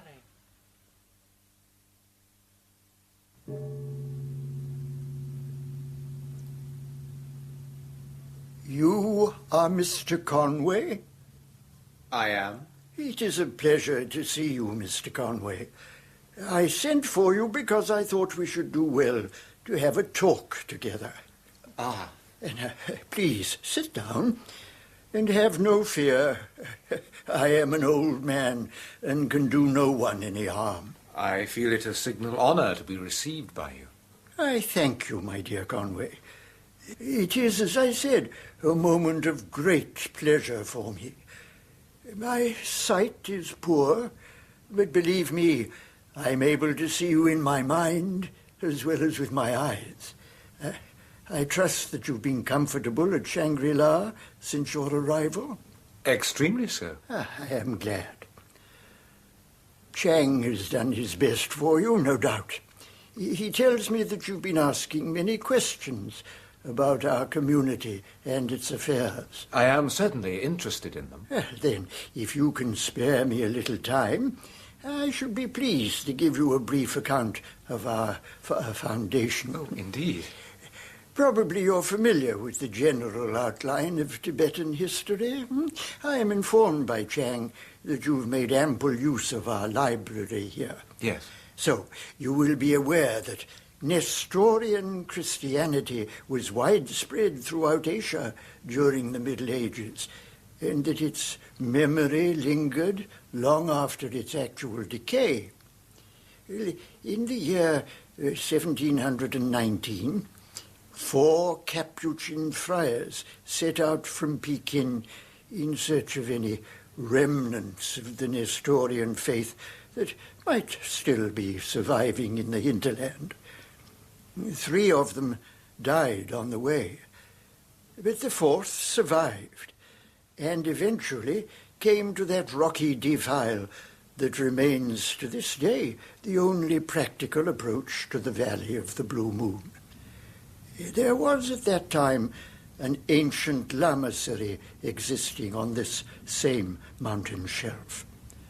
Father Perrault, that was his name, conceived the idea of setting up a Christian monastery on the same site.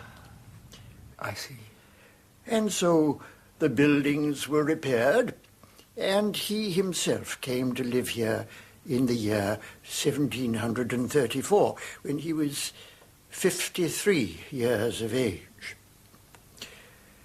Well, in the course of time, the institution he had founded began to undergo a subtle change.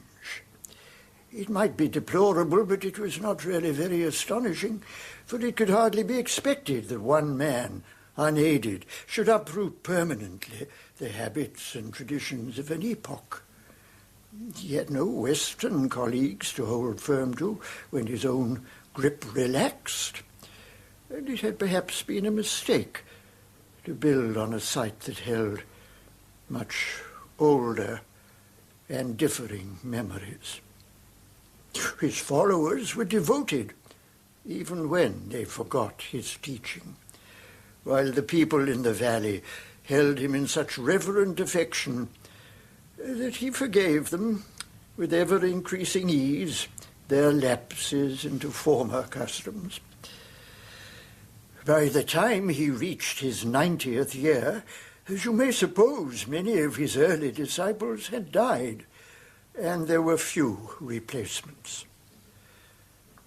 Perrault's life at this time grew to be very calm and placid, waiting for the end.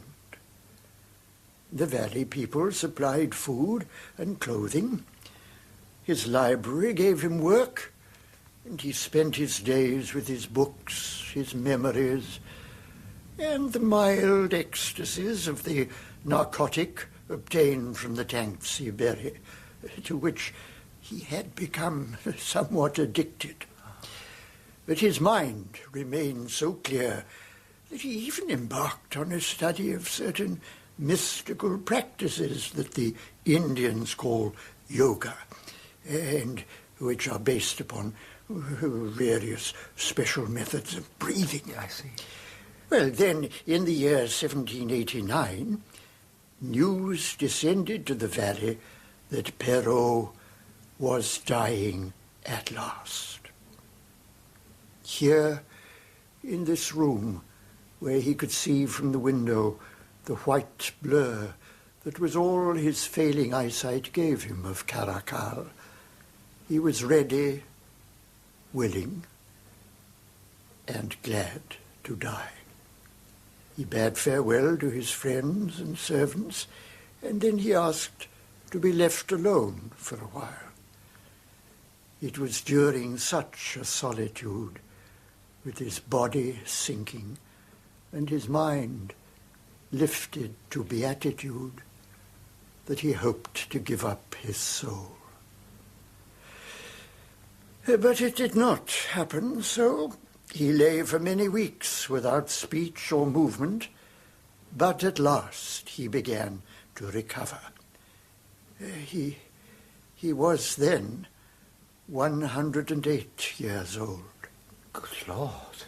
Instead of convalescing idly, he plunged immediately into a rigorous self-discipline. Deep breathing exercises combined with narcotic indulgence could not have seemed a very death-defying regimen. Yet the fact remains that when the last of the old monks died in 1794, Perrault was still living. To the people of the valley, he soon became veiled in mystery, a hermit with uncanny powers. As the new century approached, the legend grew into a rich and fantastic folklore. It was said that Perrault had become a god, that he worked miracles, and that on certain nights he flew to the summit of Caracal to hold a candle to the sky. It was then that a second stranger from Europe arrived in the Valley of the Blue Moon, a young Austrian named Henschel, who had soldiered against Napoleon in Italy. His first ambition was to enrich himself, for the valley is rich in gold deposits, and return to Europe as soon as possible. But he did not return. The valley, with its peacefulness and its utter freedom from worldly cares, tempted him again and again to delay his departure. And one day, having heard the local legend, he climbed to Shangri-La and had his first meeting with Perrault. I will not try to describe the association that sprang up between the two. The one gave utmost adoration, while the other shared his knowledge, his ecstasies, and the wild dream that had now become the only reality left for him in the world. Please, I'm sorry to interrupt you, but that is not quite clear to me. I know. It would be remarkable if it were. It is a matter which I shall be pleased to explain before our talk is over, but for the present, if you will forgive me, I will confine myself to simpler things. Certainly. A fact that will interest you is that Henschel began our collection of Chinese art, as well as our library and musical acquisitions. It was Henschel's ingenuity which devised the complicated system by which the Lamasery has ever since been able to obtain anything needful from the outer world. I suppose you found it easy to make payment in gold. Oh, yes.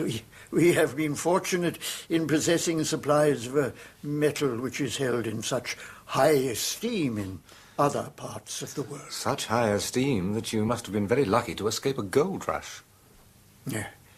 Yes, that was always Henschel's fear. He was careful that none of the porters bringing books and art treasures should ever approach too closely. He even arranged for sentries to keep constant watch, but soon it occurred to him that there was an easier and more final safeguard. Yes? You see, there was no need to fear invasion by an army. The most ever to be expected was the arrival of a few half-lost wanderers, who, even if they were armed, would probably be so weakened as to constitute no danger. It was decided, therefore, that henceforward strangers might come as freely as they chose, but with one important proviso. Over a period of years, such strangers did come, and not only were they now welcomed if they chanced to find their way into the valley, but it became customary to meet them if they ever ventured within a certain radius. All this was for a reason I will later discuss, but the point is of importance, showing that the Lamasery was no longer hospitably indifferent. Meanwhile, the Lamasery had begun to acquire many of its present characteristics. I must stress the fact that Henschel was exceedingly able and talented, and that the Shangri-La of today owes as much to him as to its founder. Yes, quite as much, I often think. For his was the firm, yet kindly hand that every institution needs at a certain stage of its development. And his loss would have been altogether irreparable had he not completed more than a life's work before he died. He died? Yes. It was very sudden. He was killed. It was in the year of your Indian mutiny. Just before his death, a Chinese artist sketched him. The portrait is there, behind that curtain, if you would care to look. Yes, thank you.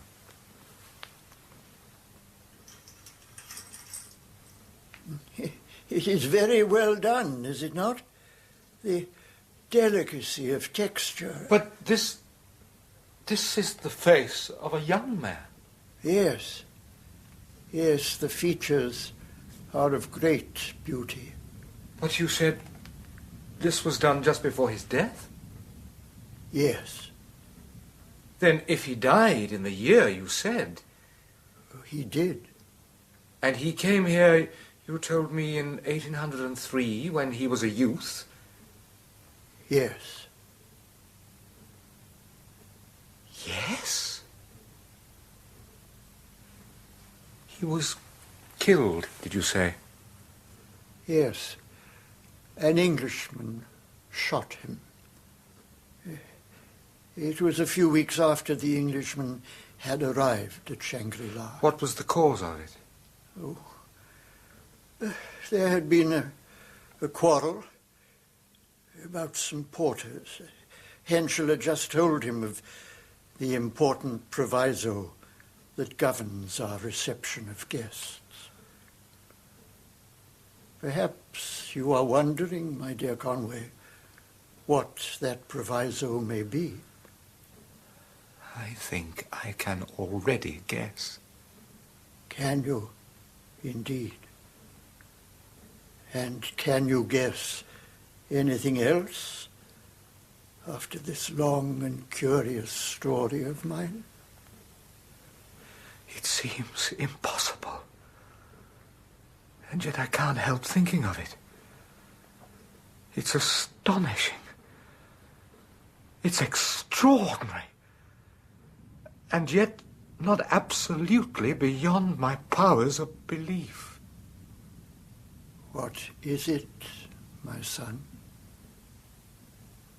That you are still alive, Father Perrault.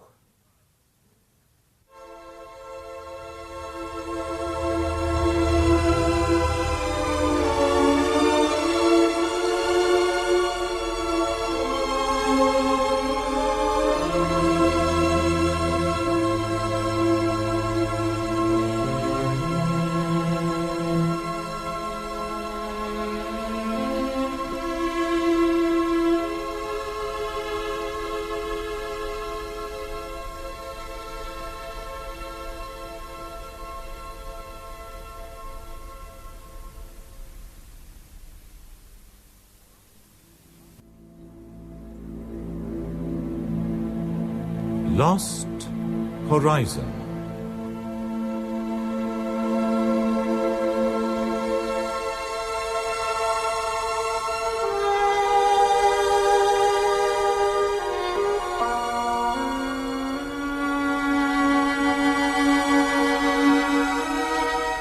The novel by James Hilton. Dramatized for radio in 3 parts by Barry Campbell.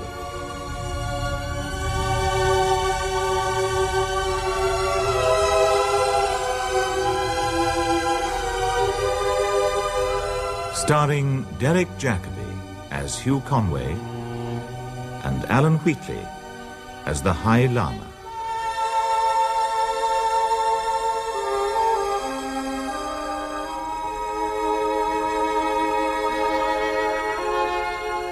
Episode 3. The Inheritance.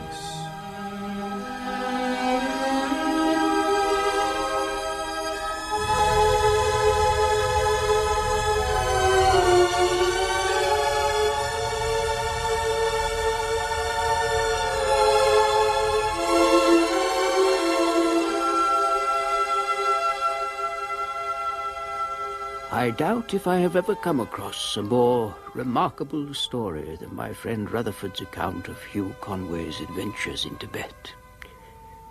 That 4 people should be kidnapped in India and flown over 1,000 miles to Tibet in a stolen aeroplane was incredible enough in itself. But that Conway should discover during a private audience with the High Lama that he was conversing with a man some 250 years old. Well, the whole thing was just too improbable and fantastic to believe. And yet there it was, all set down by Rutherford. Conway had sat dizzied in brain as he listened to the High Lama, until the gathering certainty of his mind sprang to words with an emotion which he did not seek to conceal. It seems impossible. And yet I can't help thinking of it. It's astonishing. It's extraordinary. And yet not absolutely beyond my powers of belief. What is it, my son? That you are still alive, Father Perrault. And what of the other matter? The proviso.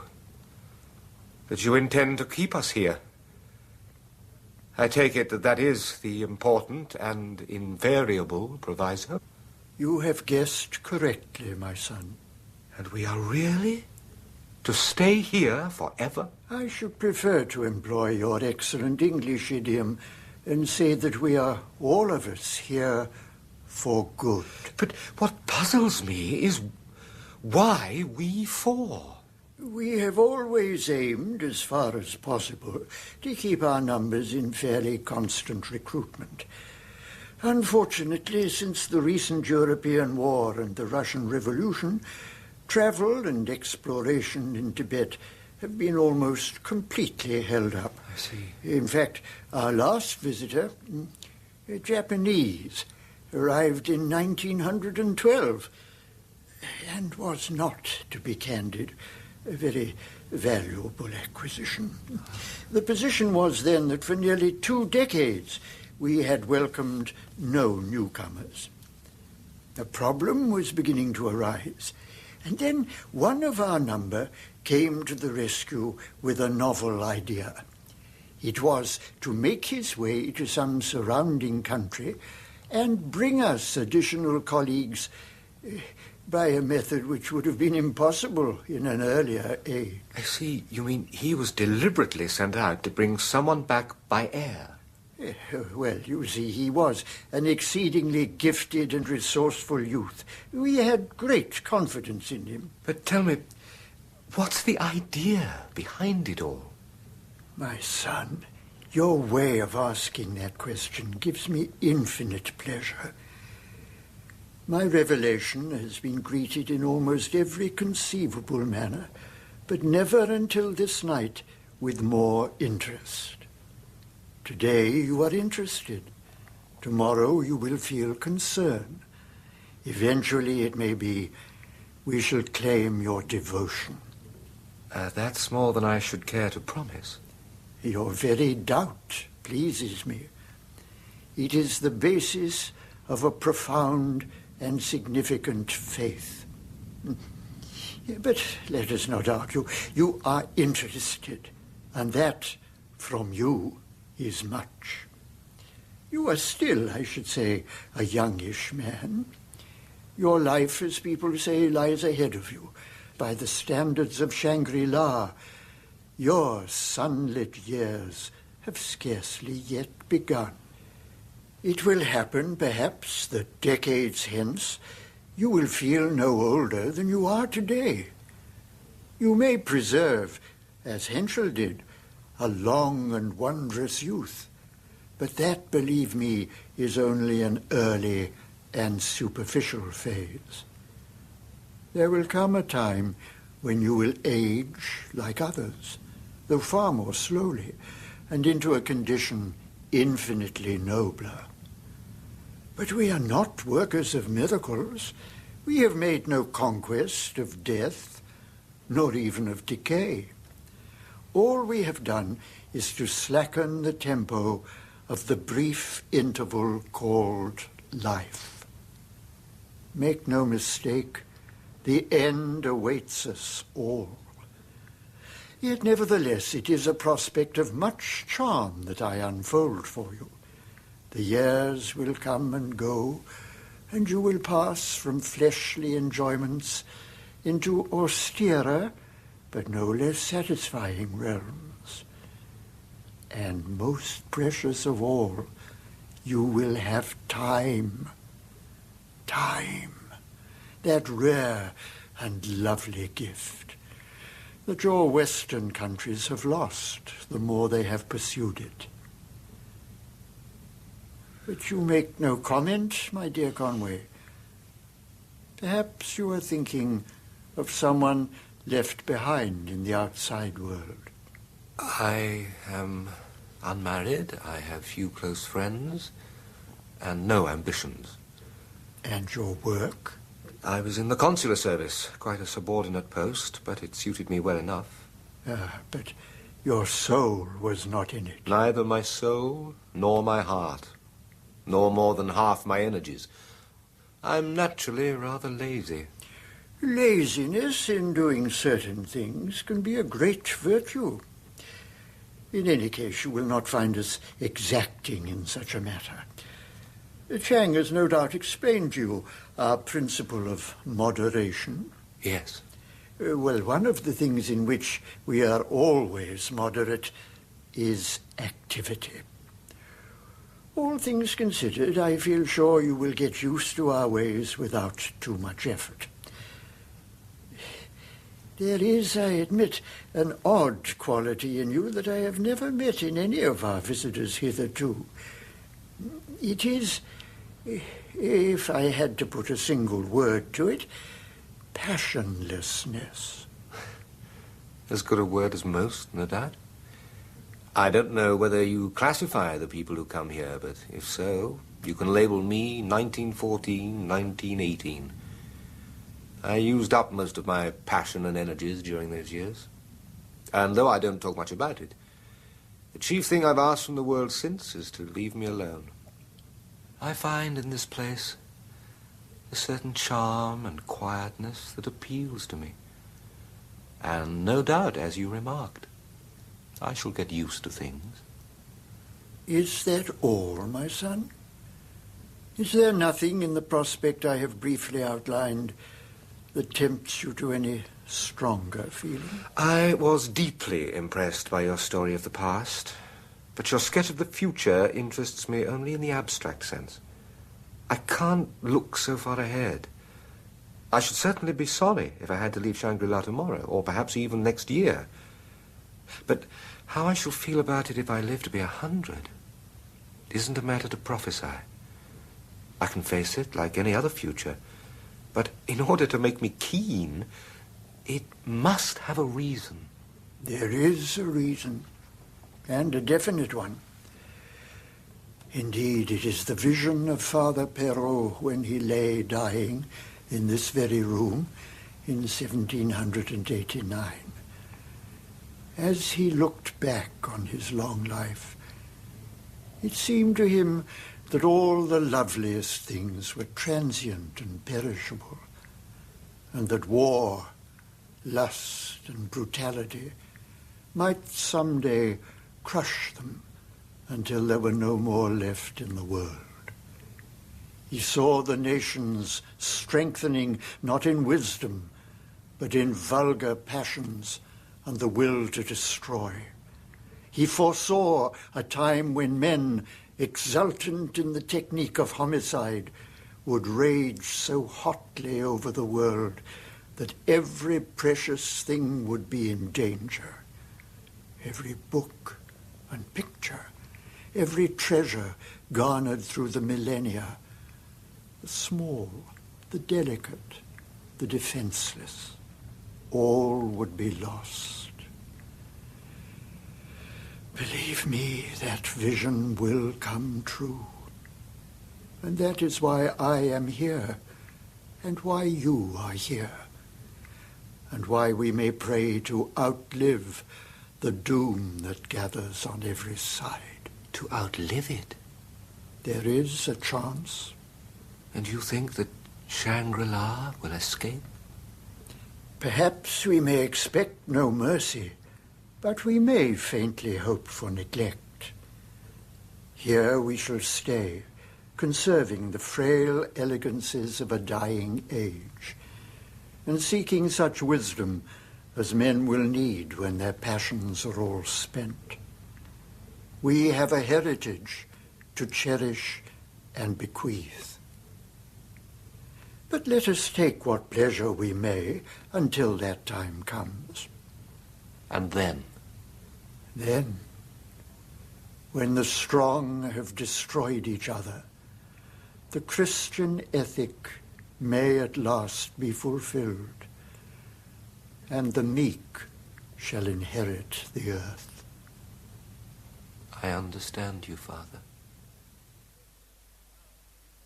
Well, you certainly had a long talk with the boss last night. What sort of a guy is he? Did he say anything about the porters? Or the mission station? I'm afraid I'm going to disappoint you all. I didn't discuss the question of the mission with him, Miss Brinklow. And he didn't mention porters at all, Malison. As for his appearance, I can only say he's a very old man who speaks excellent English. The main thing to us is whether he's to be trusted or not. He didn't strike me as a dishonourable person. Why on earth didn't you worry him about the porters? It didn't occur to me. I can't understand you, Conway. You seem to have gone all to pieces. I'm sorry. No good being sorry. You ought to buck up. Now, you misunderstand me, Mallinson. I meant that I was sorry to have disappointed you. Look here, it's no use continually harping on Bath School. Of course I was different then. It was a completely different situation. Well, it's something I'd rather face than all this mystery business. That Chinese girl, for instance, how did she get here? Did the fellow tell you? No, why should he? Well, why shouldn't he? And why shouldn't you ask? Is it usual to find a young girl living with a lot of monks? This isn't an ordinary monastery. My God, it isn't. Of course, the morals of this place are quite hideous. I don't reckon you folks would value my opinion on a matter of morals, but I should say myself that quarrels are just as bad. Well, let's keep our tempers and make ourselves comfortable. I can quite believe you find it more comfortable than Dartmoor, Barnard. Dartmoor? Oh, that's your big penitentiary. I get you. Well, yes, I certainly never did envy the folks in those places.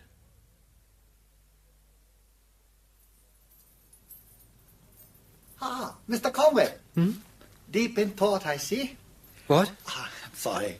I startled you. No, not at all, Chang. But as you know, I now have much to think about. Indeed. It is strange at first, is it not, to comprehend such a concept. Henceforth, with your fellow exiles, you will live in a world conditioned by the arrival of the porters and the return to India, while at all other times, the horizon will lift like a curtain. Time will expand and space contract. But come, let us walk by the lotus pool, where we may discuss such matters without the fear of being overheard. Chang, tell me about the life I may expect to lead, should I stay here. For the first 5 years, you will lead a perfectly normal life without any special regimen. This is to enable the body to accustom itself to the altitude and also to give time for the dispersal of mental and emotional regrets.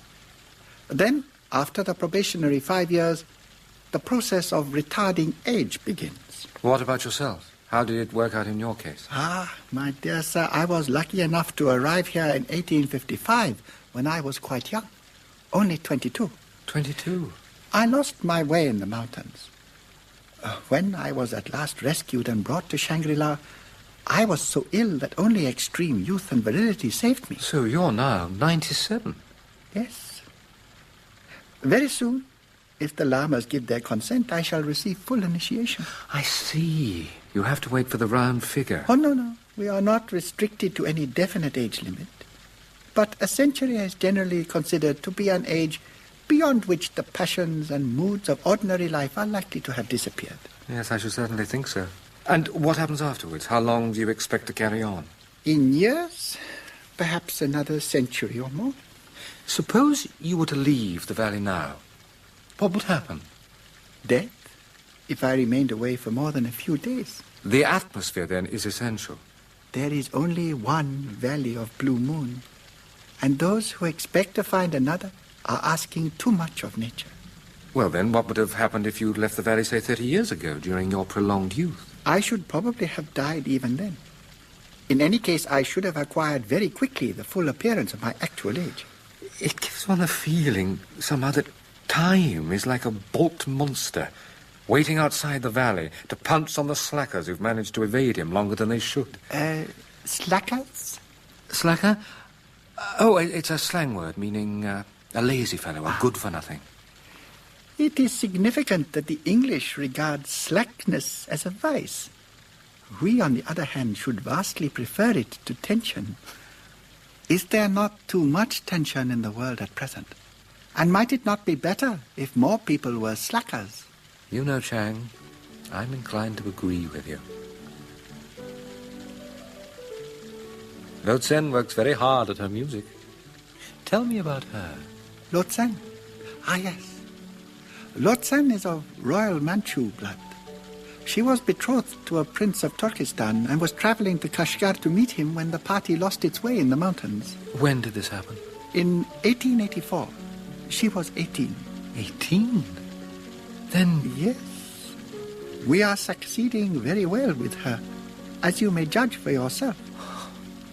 But come, let us go into the pavilion.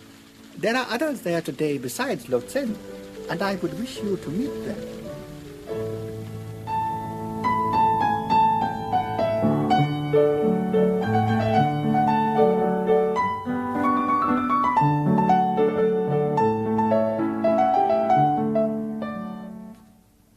Oh, please, Monsieur Briac, I had no wish to interrupt. Ah, Chang, 你做事你人劇嚟聽住你 Black 先生，真好啦，一陣個拍鉗。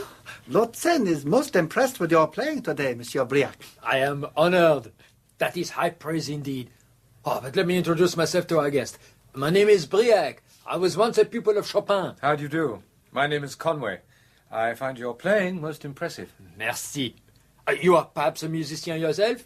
I do play, in a sort of amateur way. Oh, then I am doubly glad to make your acquaintance. Should you be interested, I should be happy to pass on to you much of what my famous master taught me. I should also be glad to play for you some of his hitherto unpublished works. Indeed, then it is I who am honored. Ah, my humble apologies.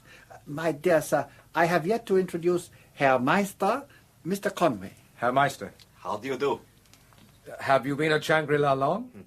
I entered the Lamaserie in the late 1880s. I was the only survivor of a small expedition. And are you happy here? Most happy. I'm writing a book about my pre-Tibetan life. You see, my dear Conway, one of the first steps towards clarifying the mind is to obtain a panorama of one's own past. Ah, then I suppose I shall have to set to work to remember my own big moments. It will not be an effort. They will come to you. I don't know that I should give them much of a welcome. Chang, 我人愛聽過這類 Chopin 啊。Monsieur Briac, Lord Sen requests that you honor us with some more of your exquisite piano playing. Mon plaisir. I will play again the first unpublished Polonais by my master Chopin.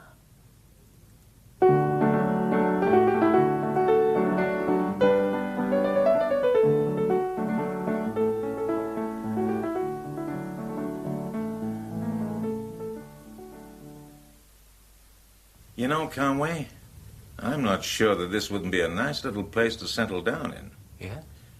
Just shows. I guess one can get used to anything. I guess one can. I hear you had another night out in the valley last night, Barnard. This establishment caters for all tastes. Some people like little Chinese gals who play the piano, isn't that so? You can't blame anybody for what they fancy. You can send them to jail, though, when they fancy other people's property. Sure, if you can catch them. And that leads me to something I may as well tell you folks right away. I've decided to give those porters a miss. You mean you're not coming with us? That's it. I've decided to stop over for a while. It's all very fine for you. You'll have the band playing when you get home, but all the welcome I'll get is from a bunch of cops. In other words, you're just afraid to face the music. Well, I never did like music. I suppose it's your own affair. As a matter of fact, I think I shall stay too. Good God. You see, I've been thinking over the way things happen to bring us all here, and there's only one conclusion I can come to. I was sent here for a purpose, and I shall stay. Do you mean to say you're hoping to start a mission here? Not only hoping, but fully intending. I know just how to deal with these people. I shall get my own way, never fear.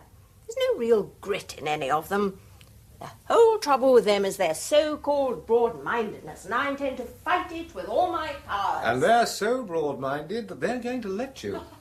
Or else she's so strong-minded they can't stop her. It's just what I said. This establishment caters for all tastes. Well, if you'll excuse me, too, I have to find Chang. I've got to discuss this thing with him. And so, Chang, 2 of your 4 visitors have decided to stay on here. And what's more, without being made privy to any of Shangri-La's secrets. It is very gratifying. Poor Talu, your pilot, would have been very proud.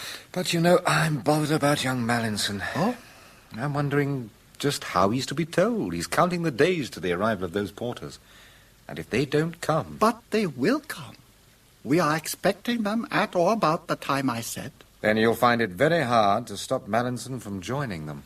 He will merely discover that the porters are reluctantly unable to take anyone back with them. I see, so that's the method. What a pity, though, Chang, that he can't just be allowed to go back without any fuss. After all, you let Talu go outside the valley. Indeed, we did. For the authorities at Shangri-La are fully empowered to do anything that they consider wise. But, my dear Conway, should we be wise in trusting ourselves and our future entirely to your friends' feelings of gratitude? I do see what you mean. But come, I am quite sure that the problem will be resolved without too much difficulty. Let us stroll by the pool for a little and listen to the beautiful music of Lothian.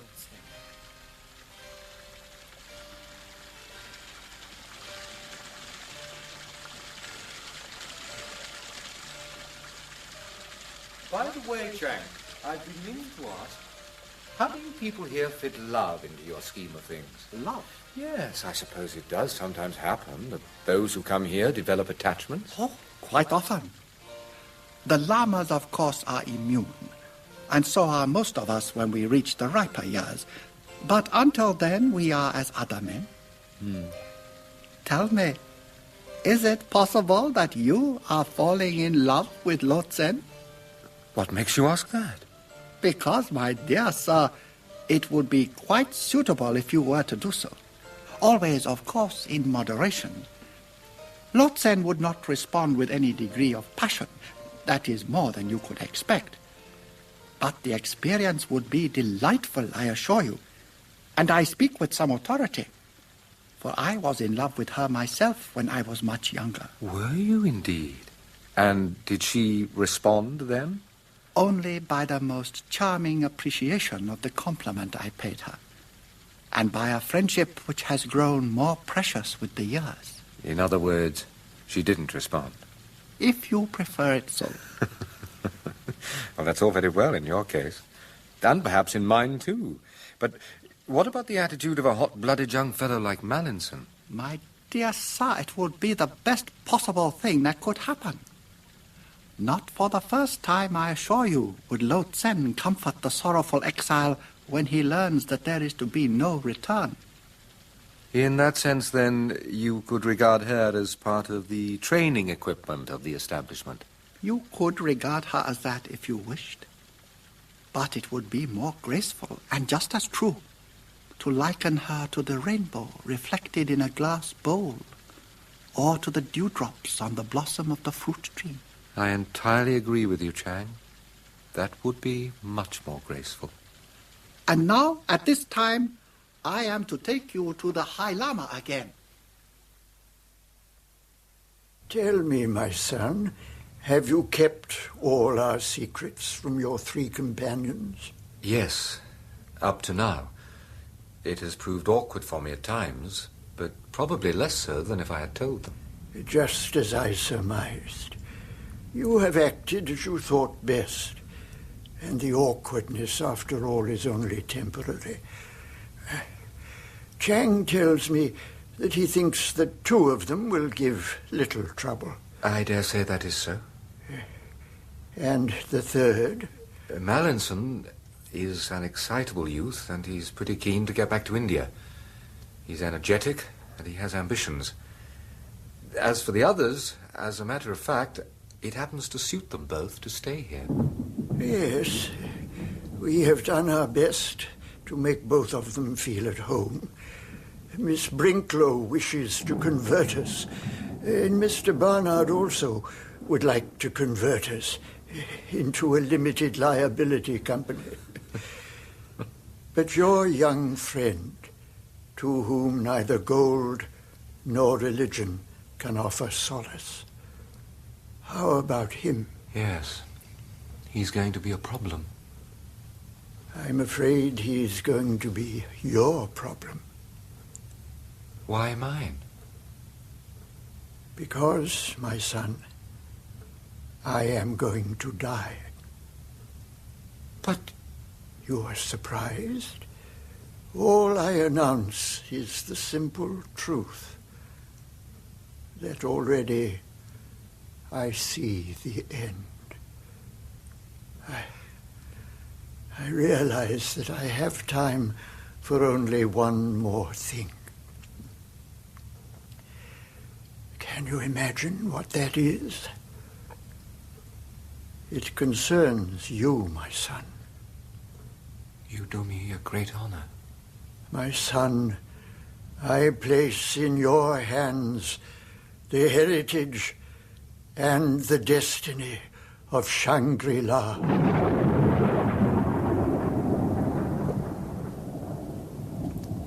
I have waited for you, my son, for a long time.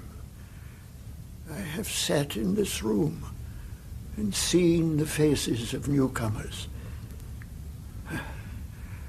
I have looked into their eyes and heard their voices, and always in hope that someday I might find you.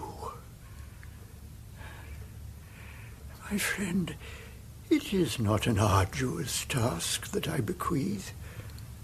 To be gentle and patient, to care for the riches of the mind, to preside in wisdom and secrecy while the storm rages without. This storm you talk of? It will be such a one, my son, as the world has not seen before. There will be no safety by arms, no help from authority, no answer in science. It will rage till every flower of culture is trampled, and all human things are leveled in a vast chaos. And you think all this will come in my time? I believe that you will live through the storm. And after, through the long age of desolation, you may still live, grow older and wiser and more patient. You will conserve the fragrance of our history and add to it the touch of your own mind. Beyond that, my vision weakens. But I see at a great distance a new world stirring in the ruins, stirring clumsily but in hopefulness, seeking its lost and legendary treasures.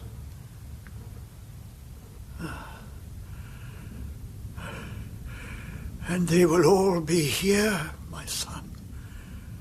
Here, hidden behind the mountains, in the valley of the blue moon.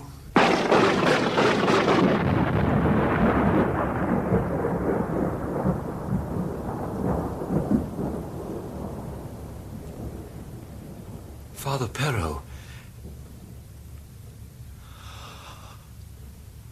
Father Perrault.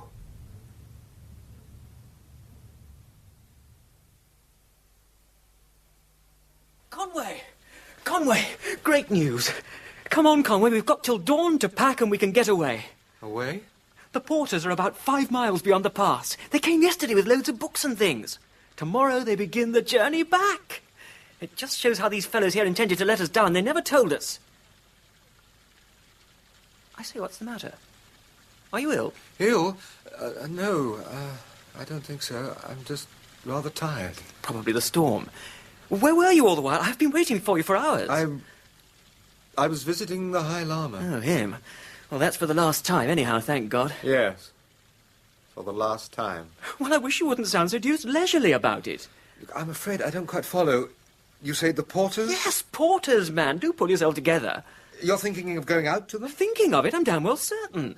They're only just over the ridge, and we've got to start immediately. But you can't just present yourself and demand to be escorted. It all needs arrangement beforehand. Or anything else to cause a delay. God, what a fellow you are. Everything's arranged. The porters have been paid in advance and they've agreed to take us. But I don't understand. I don't suppose you do, but it doesn't matter. Well, who's been making all these plans? Lode Sen, if you must know. She's with the porters now. She's waiting. Lode Sen? Yes. She's coming with us. But that's nonsense. It's impossible. Why is it impossible? Because, well, it is. It's incredible enough that she should be out there now. But the idea of her going any farther is just preposterous. I don't see that it's preposterous at all. It's as natural for her to want to leave here as for me. A kid of her age, shut up here with a lot of old men. Naturally she'll get away if she's given a chance. Now, don't you think you may be imagining her position in the light of your own? As I've always told you, she's perfectly happy here. Then why did she say she'd come? She said that? How could she? She doesn't speak English. I asked her. Miss Brinklow worked out the words. It wasn't very fluent conversation, but it was quite enough to lead to an understanding. But there's such a thing as being too impetuous. Where do you think she'll go if she does leave? I'll see that she's looked after myself. After all, if you're rescuing people from something quite hellish, you don't stop to inquire if they've anywhere else to go. And you think Shangri-La is hellish? Definitely I do. The most frightful thing of all, to me, is the effect it's had on you. Conway, what has happened to you? I don't suppose you realise it, but I've been terribly alone these last few weeks. Nobody seemed to be caring a damn about the only thing that was really important. Barnard and Miss Brinklow had reasons of a kind, but it was pretty awful when I found you against me. Then let me help you if I can, by telling you something. When you've heard it, you'll understand, I hope, a great deal of what now seems very curious and difficult. At any rate, you'll realize why Lode Sen can't possibly go back with you. I don't think anything would make me see that. But go on. Very well. You remember how preoccupied I was after my first visit to the High Lama?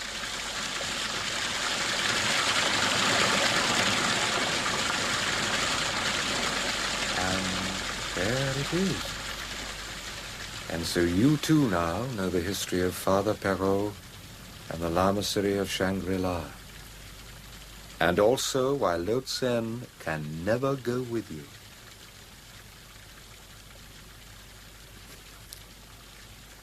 I really don't know what to say, Conway. Except that you must be completely mad. So you think I'm mad? Well, I should damn well say so. After a tale like that, it's utter nonsense. You think it's nonsense? Well, how else can I look at it? I'm sorry, Conway, it's a pretty strong statement, but I don't see how any sane person could be in any doubt about it. All this about llamas being hundreds of years old and having discovered a sort of elixir of youth, well, I mean to say... Yes, I dare say you do find it hard to believe. Perhaps I did myself, at first. I scarcely remember. Look here, Conway. This place has got on your nerves, and I don't wonder at it. Pack up your things and let's quit. We'll finish this argument a month or two hence after a jolly little dinner at the club. I have no desire at all to go back to that sort of life. Do you mean you're not coming with me? You're going to stay here like the other two?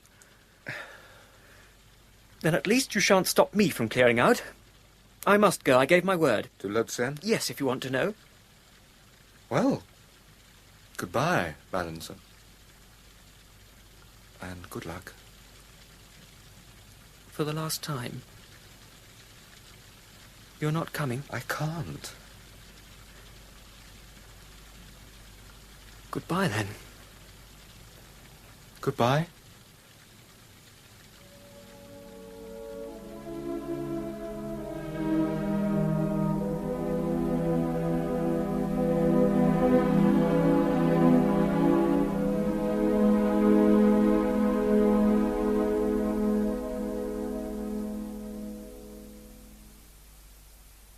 Conway, Mallinson?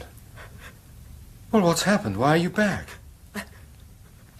I hadn't the nerve. You remember that steep climb where we were all roped together? Yes. In the moonlight, it looked frightful. Silly, isn't it? I hadn't the nerve. Oh, why won't you come, Conway?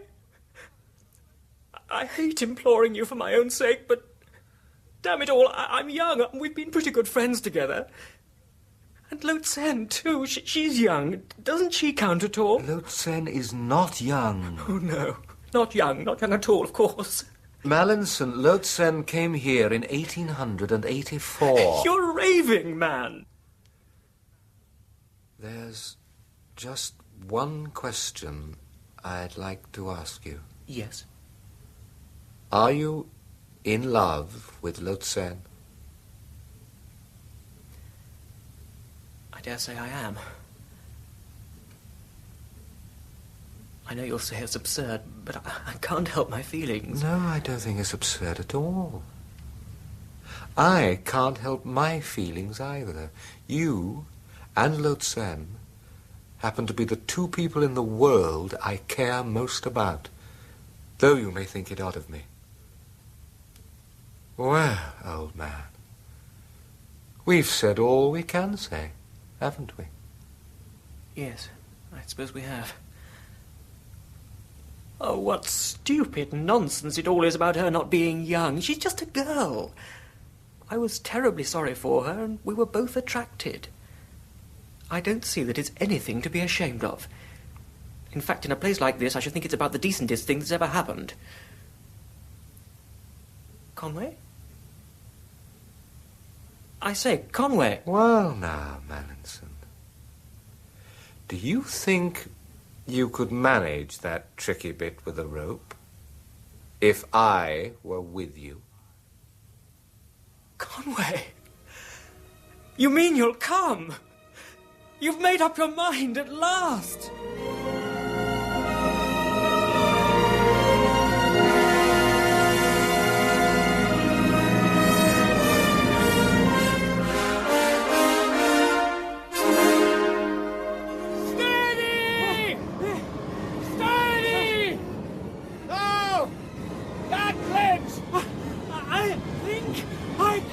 Good man!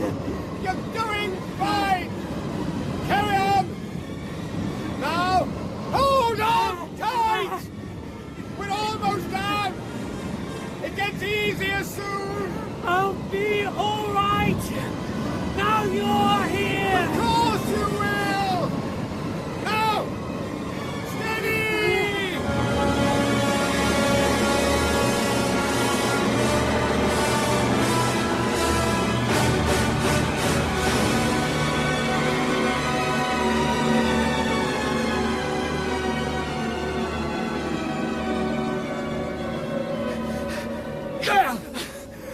You're quite safe now. We've done it! My God, we've done it! Oh, Conway, I can't tell you how glad I am. I wouldn't try it if I were you. Oh, it's wonderful to see you your real self again. Not at all. Now we must make for the plateau. What was that? It's Lotsen! Over here! We're over here!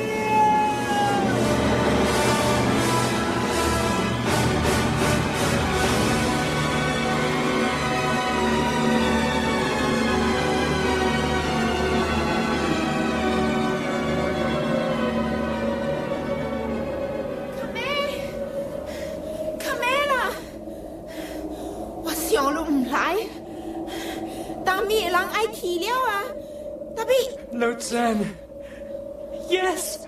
Conway's coming with us. Tell her, Conway, tell her. Tell her, Conway. Everything's going to be all right.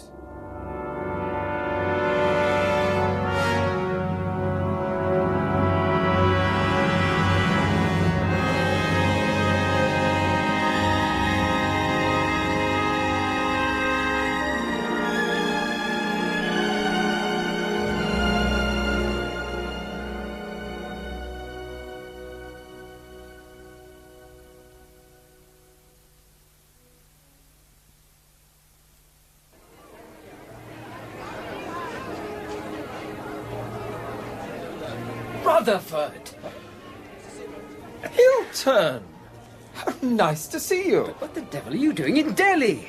I heard you were in Kashgar. There was no end of bosh about it in the papers. Yes, the truth would have made a better story. But we can't talk here. Let's smoke a cigar out in the garden. Righto.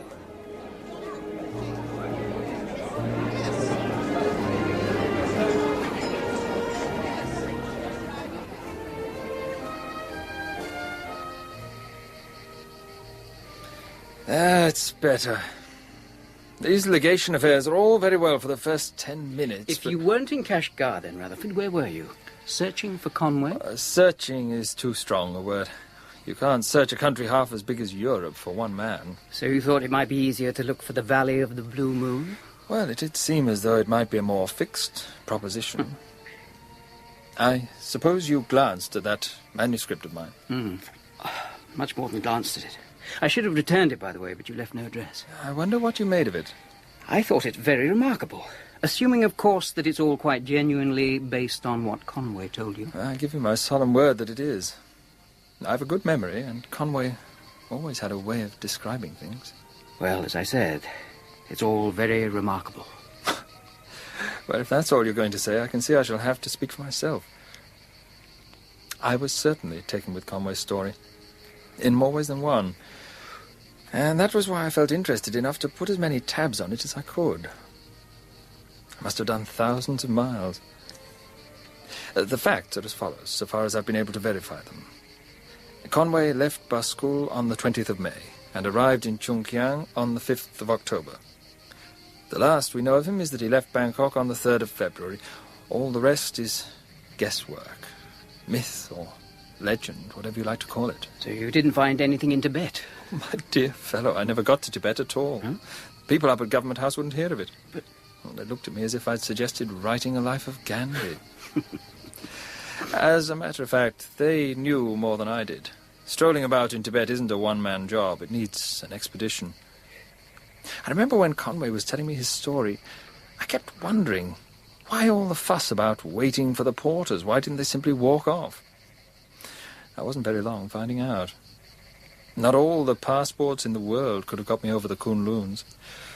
Although I did see them from a distance. Were they very forbidding? It looked like a white frieze on the horizon. That was all. Then at Yarkand in Turkestan, I had the luck to fall in with an American traveller who'd once tried to cross them. I'm sure there are passes, but they're very high and, what's more, unmapped. But what about the valley that Conway described to me? Is it possible that there is such a place? Well, possible, but not very likely.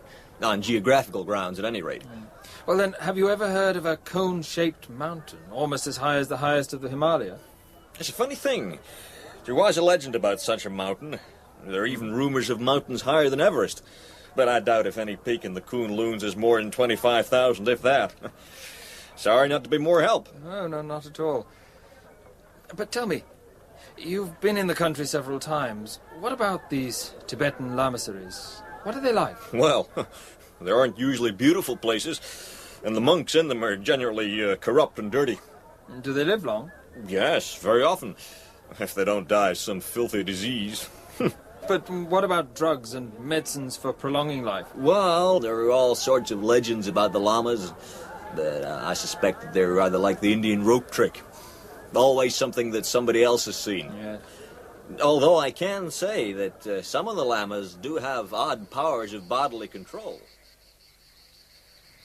So there we are.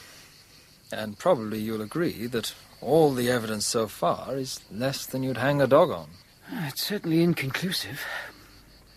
Had the American ever heard of Caracal or of Shangri-La? No, I tried him with them. The only thing he did say of interest was that he once met a fellow who'd been on an expedition to Tibet in 1911, I think he said. Well, somewhere near the Kunluns, they'd come across a Chinese who was being carried in a chair by native bearers. The fellow spoke English quite well and invited the expedition to visit a nearby lamassery. But the members of the expedition weren't interested. I don't suggest it means a great deal. When a man tries to remember a casual incident that happened 20 years ago, you can't build too much on it. But it offers attractive speculation. What about Baskul? Baskul was hopeless, and Peshawar was worse. Nobody could tell me anything except that the kidnapping of the aeroplane did take place. Then I tried to trace the fellow Barnard, but found his past history so mysterious that I shouldn't be surprised if he was Chalmers Bryant, as Conway said. Did you try to find out anything about the pilot, Talou? I tried, but it was hopeless. But I did make one rather quaint discovery, and one which I could have made just as easily without leaving London. There was a German professor at Jena who took to globetrotting and who visited Tibet in 1887. He never came back. His name was Friedrich Meister. Good heavens. That was one of the names Conway mentioned. Yes, though it may only be a coincidence. It doesn't prove the whole story by any means. But it's odd. Yes, it's odd enough. Did you succeed in tracing any of the others? No. It's a pity I hadn't a longer list to work on. I couldn't find any record of a pupil of Chopin's called Briac, though of course that doesn't prove there wasn't one. Perrault and Henschel proved equally impossible to trace. How about Mallinson? Did you try and find out what happened to him and the Chinese girl? My dear fellow, of course I did. The awkward part was, as you perhaps gathered from the manuscript, that Conway's story ended at the moment they were about to leave the valleys with the porters. Yes. After that, he either couldn't or wouldn't tell me what happened.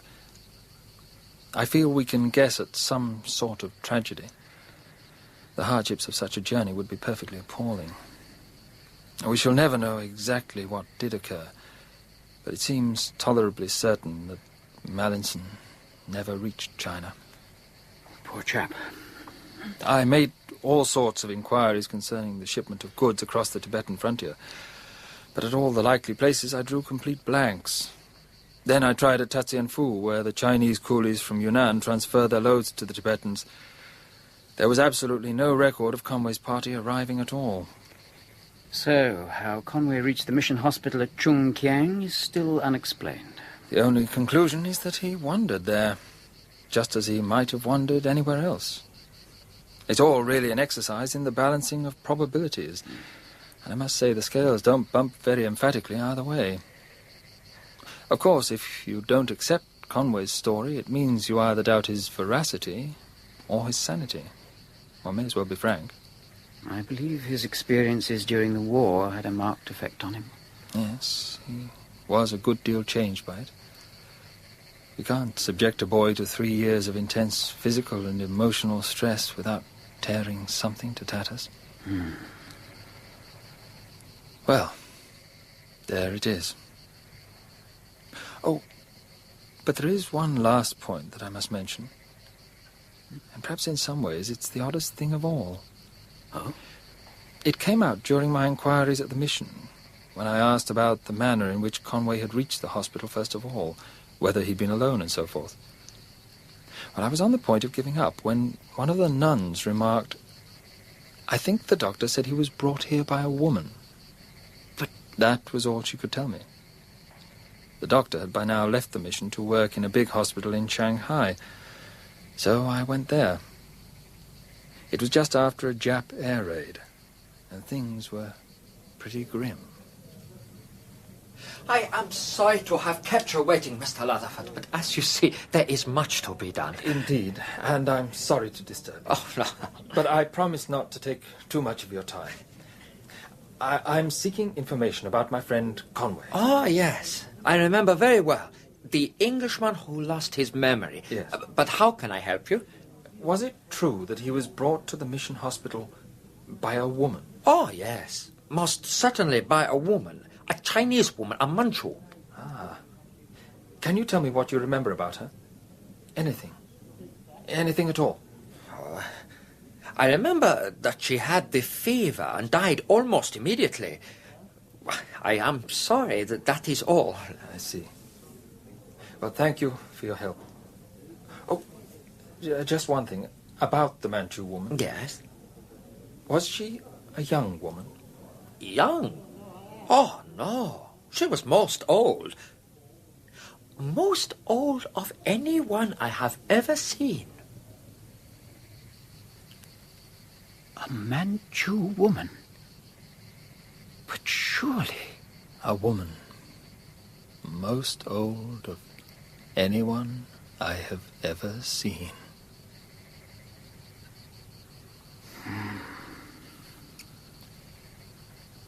Poor old Conway. Still searching for his ultimate dream of Blue Moon. Do you think he'll ever find it? Who can tell?